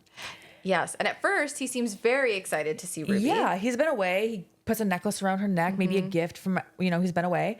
And she takes off her robe for him. And he's excited until he sees her Barbie doll ass titties and vagina. And lack of. And lack of vagine. Which we see now from the front view, right? It's just like flat. I don't remember even seeing it. I think they do show the vagina, but it's just like a blank area. Boobs for sure they show. Yeah. But I'm not saying I wanted to see this for like any, well, I guess that's all weird, but I'm not saying I want to see this for any creepy reasons, but out of curiosity, I want to know, like, what did she do underneath? That's what I want to see. What do you mean? For educational purposes, how much did she sew up? Like, well, she couldn't have sewed up her butthole. I was going to show you, like, in here, like, I'm like, let me not open my legs toward the camera. But, you know, when you're standing, it's just like, okay, there's no little, like, there's nothing there. Like, there's no slit? Yeah. Well, I wasn't sure if I was going to say it, but yes. But when you're standing, that's all you can see. I'm like, what did you do underneath? I think she sewed. But like the whole thing, is there just a tiny little like opening I for think pee? she sewed up the whole thing and left her butt and her like pee hole because she's got to pee. Yeah. That's what I don't know. And I'm just wondering maybe she had a hysterectomy so she doesn't get her menstrual cycle. Yeah, maybe. I don't know, but I'm pretty sure that he cannot stick anything in there. Yeah. So I'm glad that you said that because that's what I wanted to touch on. The irony that Ruby got this surgery because she wanted to stop being sexualized, only to be, well, we're going to find out that something happens. Yeah. Her husband is irate that this happened. Okay. He's so mad. And so why would he be so mad? Other than that, she took her sexual parts away. Oh. And I mean, granted, you know, there should have been a conversation. I was gonna say, you know, that consideration is important in a relationship. Hubby, this is how I'm feeling. Should we talk to a couples therapist before I go ahead and do it? It's pretty serious. I do feel like that's a conversation worth having with your husband or your partner. However, his reaction to that was not okay. No. And yeah, even though she's thinking this is going to make me not be sexualized, it doesn't matter what you look like. It doesn't matter what you wear. Nope. People who are covered head from toe aren't just like immune to ever being assaulted or sexualized. No, it doesn't matter. You could look like Adam Sandler. You could, or we talk about Adam Sandler so much. Say dress. Poor Adam dressed. I meant to say you could be dressed like Adam Sandler. It doesn't matter how you're dressed or how you carry yourself. It doesn't matter. Nobody deserves this. No one's asking for it ever. Yeah. And it's so heartbreaking that poor Ruby felt like she was so overly sexualized that she didn't want to have her parts anymore. Yeah. There's something so tragic. Yeah, there really is. You know? And then it really didn't even save her in the end anyway. Nope. So we cut to Mary and Lance having lunch. He got her some food because he knows that she hasn't eaten all day. Okay, this is I think one of my favorite scenes in the movie. Like she walks in, she seems like catatonic. Like she's not really talking. She's like us at the end of these podcast tapings, except much more traumatized maybe, I don't know. For real. Oh my God. So she walks in and Lance has a pile of food and he says to her, I didn't know what you like, so I just got everything. I'm like in love. He's so sweet. And he tells her a story because Mary says something about feeling bad about what she's done. Yes, she's upset. He says, is this what's bothering you? Like the two dead guys or something like that? Yeah, he says it very flippantly. And she's like, yeah, it does affect me. Yes. And so he goes to tell her a story that basically his mother was at home by herself. Someone broke in, beat her so badly that she and broke her phone so she couldn't call anyone and she just was left to die. And Lance goes, finds the guy and whatever, takes him out. And he basically tells Mary that she's important and what she does is important because she's basically taking out bad people. Yeah. And to not spend any time thinking about them once it's done. Yeah. He says how badly he wishes he knew Mary back then so that she could do what she does. So these are very broken people. Yeah. Lance is a broken person. And I'm not going to sit here and say like I understand what he's saying. Like I don't agree with him. Sure. But I also can understand where those feelings come from and what would drive someone to feel that way. Yeah, I understand the emotion behind it for sure. Absolutely. And I understand why Lance is telling her, like, you have to let it go. And don't devalue what you do. Yeah. Not that we're condoning violence once again, just for the record. I mean, this is pretend. Yeah. Pretend. But the fact that he's telling her this while also offering her food, and he brought her milkshakes. Yeah. And he goes, I got vanilla and chocolate. You didn't seem like a vanilla girl. And she like starts drinking the chocolate milkshake, Yeah. and then she goes, it's really good. Yeah. And it was like, I haven't seen Mary smile or happy That's true. until like that moment. Until that milkshake. Until this is a man. This is a big, scary man. Yeah. He looks scary from just the outside for sure. Who is showing her not only, I don't want to say affectionate, because it's not like affectionate, compassion without any sexualization. And not only that, he respects her. Yeah. This is a man that respects her. And Mary has been trying to seek validation for the work that she's done earlier in the film. Yeah. So for him to acknowledge that while also providing her comfort, I don't know. I thought it was such a good scene. I agree. And it just solidifies that we like Lance. We like Lance. He's a scary man, but we like him. And so now we see that Mary has moved into a new house because she's balling now. She's got money, and her house is cool. It's like she's built her own modification surgical area and her own photo shoot area. Yeah, her surgery room is like hidden by the sliding door. Yeah, which is really cool. It reminded me of like Texas Chainsaw. Oh yeah, like it the does. big doors. Oh like, my gosh, just yeah. And so we see her new portfolio. She has like heart-shaped nipples in there, which also freaks me out a little bit, only because like anything with like stabbing into the nipples really freaks scares me out. me. Remember like Night of the Demons? Oh my gosh. Like, do your thing for sure. Oh, yeah. To each their own. But like for me personally, I'm like, can't do it. Ow. My boobies. Can't do it. So the detective shows up and he's asking more questions. And you know what I thought was interesting about the detective is he is sympathetic towards Mary. At no point does he feel aggressive. No, he seems concerned. Yeah. I don't think he suspects her. No, and we're about to find out more of that in this scene. Yes. So she goes to give him a glass of water when he starts asking questions, and she drugs it with something. I thought she poisoned him. Yeah, it's something in there. Yeah. I don't know what it was, but I'm assuming either to kill him or to drug him and put him somewhere. I don't know. Yeah. We don't actually know.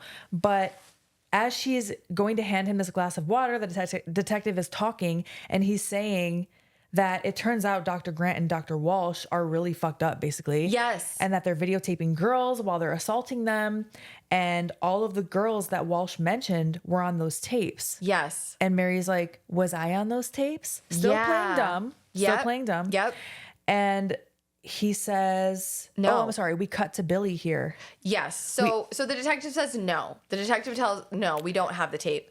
Yes. And the reason they don't have the tape is because Billy took it upon himself to take Dr. Walsh, beat his ass, and also took the tape from him. Yes. So I'm assuming so that no one else, one, it wouldn't get traced back to Mary, but also I would imagine he doesn't want that out in the world. Like he's trying to spare her dignity a little bit, which I also hate to even think of something like that taking away someone's dignity because it was taken from them, not by choice. You know, like I feel like it shouldn't even be viewed that way. Agreed, but some people do view it that way.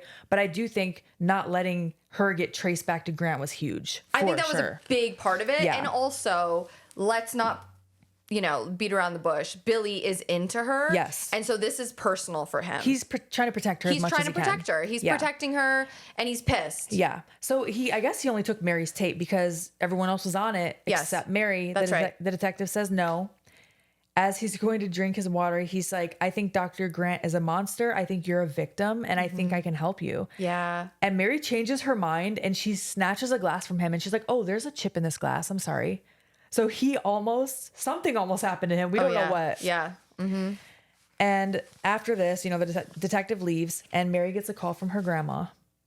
Because her phone has been like, I think her phone rang a few times, and she didn't answer it because the detective was coming. Yeah. So she's like, I'll just call them back. Yes. And then we find out it's implied that her grandmother passed away. Oh. So she must be getting a call from her grandma's number. That's so There's a sad. scene of her crying and deleting her grandma's contact, which might seem crazy to people that you would just automatically delete someone's contact. I've done that before. Really? I really Yes. wanted to touch on that with you. Yes. Because when I first saw that, my jaw dropped because I've never talked about that with anyone, I don't think. So to see that displayed, I'm like, that must be something. I wonder if that's something that they did in their real life. And that's why they added it in there. Yeah. Because that's such a specific thing to do that I think most people won't understand. They'll be like, why would you delete that like immediately? Yeah, I don't know. I thought it was like symbolic of Mary like cutting all ties with her like humanity kind Maybe, of, and yeah. her because I feel like Nana was a kind of her moral compass in a way. I think could it was see like that. her, what do you call it? Like your North Star. Yeah, I could see that. But I agree with you. I think that had to have been personal. Yeah. Or I something think like it was that. also her last fuck to give, honestly. Yeah. And she's just like, so I actually did that with my dad's phone number when he passed away. So when you just brought that up, I wondered if it was your dad. Yeah. And I can't even tell you why. Yeah. Like it was literally just like, I think coldness of just, of that whole situation of just like, well, this doesn't, I don't know. I feel like I'd have to break that down with a therapist, honestly. It's like interesting because I think when someone dies, someone you know, someone close to you, you cannot predict how you're going to react to that. Yeah. And honestly, like when you're in grief, that might have just felt like what you were supposed to do in that moment. Yeah. You know? Yeah. I don't think you can always explain it. And to the outside, that can look a number of different ways. And I think that's why it's so important to never judge people how they grieve. Oh, 100%. Yes. Oh my gosh. Yes. Like I couldn't do it. I don't think I could because Yeah. I hang on to like everything. I was going to say to a lot of people, I think it's sentimental to keep that in there. Yeah. And I don't know why I like flipped to the opposite. Yeah, it's Yeah. okay. Like either way, it's like, you know, I don't think either way is the wrong way or anything. I don't think there's a wrong way to grieve. Yeah, I agree. It depends on who you ask though. What's that? It depends on who you ask. Oh yeah, for sure. Yeah. I mean, everybody's got a fucking opinion. So So, yeah, I really felt for her in that moment. I wrote relatable in all caps. I put like the broken heart emojis Yeah. because I just At the same time, there was a part of me that felt like it was almost brushed by so quickly, that scene of just like all of a sudden her grandma's dead and we're like, ah. Yeah. But I guess like what else are you going to really do to touch on that? So yeah. And Mary goes to the club to see yes. Billy. Oh my gosh. And I think she ask him if he saw the tape. He does after he walks in on him getting blown by some random girl. I totally forgot about this. Oh my God. She walks in and he's, yes. Yeah. Yeah. So he sends this girl away. That's, you know, Oh, Mary looks pissed. servicing him. Yes. She definitely likes him. Mary looks, I shouldn't say pissed. Mary looks irritated. Which I would be too if I'm going to talk to someone about business and they're just getting blown in their office. Like, can you? I don't know. It's just like gross. It's just, you know, not classy. Not at all. No. And so she's saying, "Hey, Dr. Walsh is missing. Do you know anything about that?" And of course he denies it, but he does eventually tell her the truth. Yes. And I think this is where she asks him if he saw the tape and he Yes. says no. Yes. But we know that he did see it. And it's very casual. He's like, "No." And then they both notice a bartender stealing cash out of the register. And she's like, "Do you want me to take care of that?" And he's like, "No." So they're both just like, "No, I'm good. No, I'm good." But also he was like, no, we're just going to scare him. Yeah. Because I do think he's afraid of her a little bit.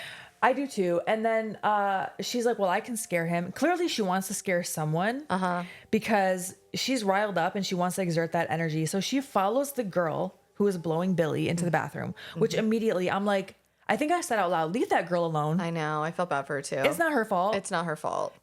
The And other, Mary knows it too. she does know it. And if you want to be mad at someone, be mad at Billy. Agreed. Yes. Also, that's not your man. So I don't know. You have a lot of like, obviously she's going through a lot. She's going through a lot. Yeah. And she's misplacing her anger For a sure. little bit. Yeah. So she follows the girl into the bathroom. The other girls that are in there run out because they're all afraid of her. Oh yeah.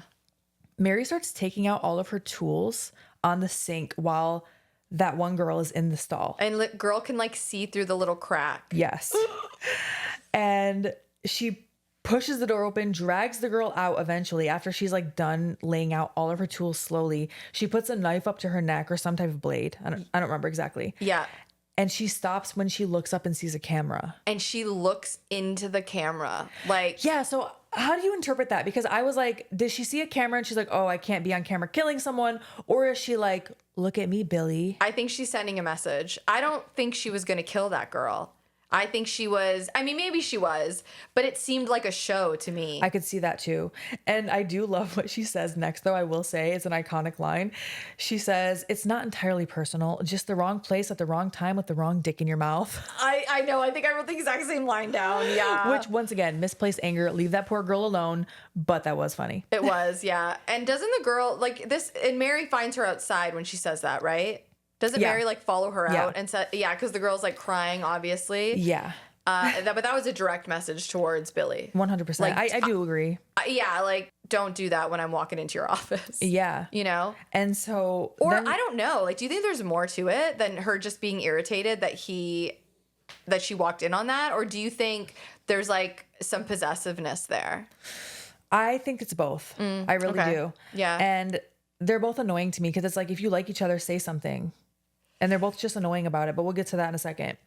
So Billy now we see is watching the footage from the night that Mary did her interview and was giving him a massage. Yeah. He's like watching that back. Yeah. He is clearly like, oh, he's into her. more than crushing on her, I think, at this point. Yeah, I think he's like infatuated. Yes. He starts having another fantasy, except now it's back when she was massaging him, except now she's kissing him, Oh, boy. etc. Except now she stabs him in the stomach. Yeah, she So stabs him. His fantasy is ruined. So he's see, that's what I mean. Like he's both into her, but he's also very afraid of her. I think that shows that he's afraid of her. I think that's part of the appeal. Probably. And I also, judging by the next conversation that they have, I think Billy wants to save her. Yeah. Billy's not capable of saving her. No. Billy needs to grow up. Yeah. But I do get the sense from the next scene that we should just talk about it. Yeah. So he's sitting at the bar. He's sitting at the bar, and Mary joins him at the bar. And he basically propositions her. He's like, you know, have you ever been to LA? LA is really cool. Do you want to go to LA? Want to go on a road trip? The way that he asks too reminded me of like, I don't know, like when you were in high school. You're like, yeah, there's this thing, and like, maybe it could be kind of cool if you want to come, but like, you don't have to. Yeah, he's not being direct at all. No. It's like a way to try to prevent being rejected, because it's like, For sure. oh, well, I didn't really ask. Yeah, definitely. And they're both kind of dancing around, like, That's what annoys me. Mary doesn't flat out say no. Yeah, she says, I'll think about it. I'll think about it. But there's finality in the scene. There is. So before we even get to that, she says, when she sits down next to Billy, she's like, do you think I'm crazy? And he says no. Yeah. And she says, someone told me you were afraid of me. Is that true? He says no. We don't believe it. Yeah, we don't believe that. He also mentions here that Beatrice quit because she stopped coming in and she's not answering her phone. So keep that in your back pocket. Here we get to the part where you talked about with LA. And so, yeah, she says, I'll think about it. And you could tell that they both wanted to say something more, but they just weren't. And that's what annoys me, because I hate when people are not direct.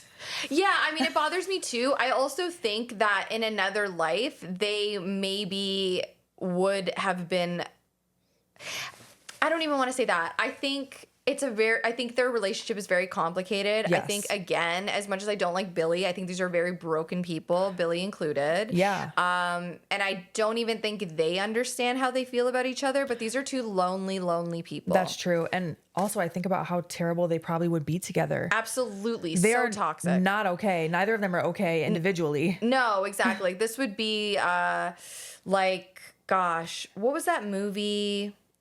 Natural Born Killers. Oh. Do you know what I mean? Like that very like toxic. Well, that's very toxic, but yeah. And so maybe in another life, they would have figured something out. Yeah. It just isn't here. There's no happy ending, and I don't think that the movie implies that there will be one. Oh no, I think that it needed this ending too to convey what it conveys.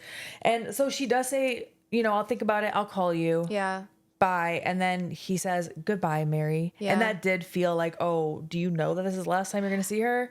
I think he knows that she's not going to go with him. Yeah, that's what it sounds like to me, the way he says that. Yeah. So Mary walks in her house we can see that someone is there, but she doesn't notice. Yep. Her phone is blowing up, but she keeps decline. Yeah. Finally, she answers it, and it's Beatrice. Oh, Beatrice. Beatrice. So Beatrice is crying on the other end, and she's saying, I'm sorry, Mary, I'm sorry. And she's kind of like gurgly and like having a Yes. hard time talking. And then we see Beatrice, and she's on the floor somewhere. She's beaten badly. She has a big swollen black eye. She's bleeding. Yeah. And she's apologizing to Mary because she says Ruby's husband wanted to know who she was, who Mary was, who did this to Ruby basically, and where she lived. And Beatrice was left with no choice. I mean, he beat the shit out of her. It's bad. Yeah. It's really, really bad. Yeah. And before Mary even has a chance to react, Ruby's husband comes out of the shadows and stabs her in the stomach. Yeah. She bites his neck and like rips his throat out. It's wicked. So she fucking It's very fought back. ginger snaps. Yeah. I wrote barbaric. Love it. Literally ripped his throat out like an animal.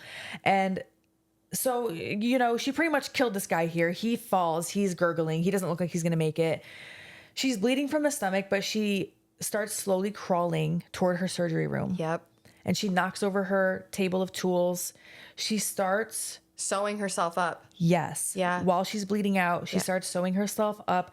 Ave Maria plays for one final time. This time it is the Bach version, which is like the classiest you can possibly get from what I understand. And it's, I don't even know how to describe. It's like, I'm not happy with the ending because you want like a happy ending for Mary, but also it feels like the ending that she almost needed because what else were they going to do from here? Yeah, like Unless it's just like she escaped, you know? yeah, and like, you know, I think it broke my heart to see her die like that. Yeah. So she's sewing herself up, sewing herself shut. I should probably mention. She ends up lying face up to do that, and she kind of like stops. You can tell she's dead. She dies, and she looks kind of angelic. It's like an overhead shot. Yeah. I don't remember if she's almost smirking a little bit, but she does look like peaceful. And there's like she's clearly bled out really bad. Yeah, like it's a bad stab wound. Yeah. Yeah. And she's just looking at the ceiling. The next day, the detective comes in, finds her. He finds the book with pictures of Grant. So now he knows where Grant is. He knows she was responsible. Yeah. And she almost looks angelic, in my opinion. Uh-huh. And that's the end of the movie. And that's it. American Mary. It's a really like sad closing shot of her. Yeah. And then the end credits is like very heavy music, and I think it's perfect. Yeah. I love it. I'm so glad that you pointed out how the music changes throughout the film. Yeah, I read version. it somewhere. I didn't just like come up with that on my own. I did read it somewhere. You should have just said you did. I cannot take full just credit. claim it. I'm just kidding. I was so sad when it ended Yeah. because I so badly wanted something good for Mary. I know. I know she tied this guy up and blah, cut blah, off blah. all his limbs and whatever. But I wanted her to just I wanted her to suture herself up correctly. And when the detectives show up in the morning, I wanted her to just be gone. And we don't know where she is. But apparently this was exactly this is the ending that they knew they wanted this ending. Yeah. That like this was the vision. I don't hate it. Like for a movie perspective or like from an artistic perspective, I don't hate that ending at all. No, I don't. I love like it. But I also just for like I guess my personal gratification, I wanted Mary to survive. Yeah, I think especially because we see how hard it's been for her, and we witnessed like her go through so much shit that you so badly want someone that has been through all that to survive. Yeah. And she like lost so much, you know, she lost her Nana. She lost a part of herself. She became a completely different person. It's just like, it's tragic. It's tragic. Yeah, it really is. That being said, I did love this movie. Fucking love this movie with my whole heart. And I loved it even more on the rewatch. Me too. Because it's been a long time since I'd seen it. Yeah, it's been a while for me too. Do you want to hear like little tidbits about the movie? Sure do. Okay. So, I thought this was kind of cute. I guess when Catherine, she calls herself Katie in interviews, so I'm just going to call her Katie.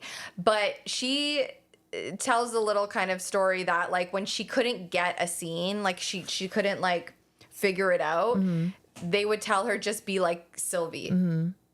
And then she would go, got it. Sylvie, the Saska sister. The sister, Oh, okay. yeah. So I think Sylvie's very like, this was I think they talk about the twins and like how the twins work together. Okay. And the dynamic of the twins and like who like, you know, what the character is from this perspective and like the actual shots. And I don't know, like I would love to be on set with them to experience them working together. Yeah. And what each of them sort of brings. Yeah. Because they do talk about, Katie talks about like they will have like a little twins like quabble and they'll go to the corner and they'll kind of and then they'll come back and like have it all figured out. Yeah. And I don't know, like they just seem so interesting. Yeah. And so I don't know what point I'm trying to make here, except that I just think like working with them would be really fucking Absolutely. cool. Yeah. Have you ever seen Dead Hooker in a Trunk? No, but I heard of it and I want to watch it. Yeah, we definitely should watch it because that's their first film. Yeah. And I think it had like a $5,000 budget. Hell yeah. I couldn't find the budget on this movie. I couldn't either. And I wanted to because I Yeah. know it was like indie. It was a low budget Yeah. film. And for being low budget, using no CG. Yeah.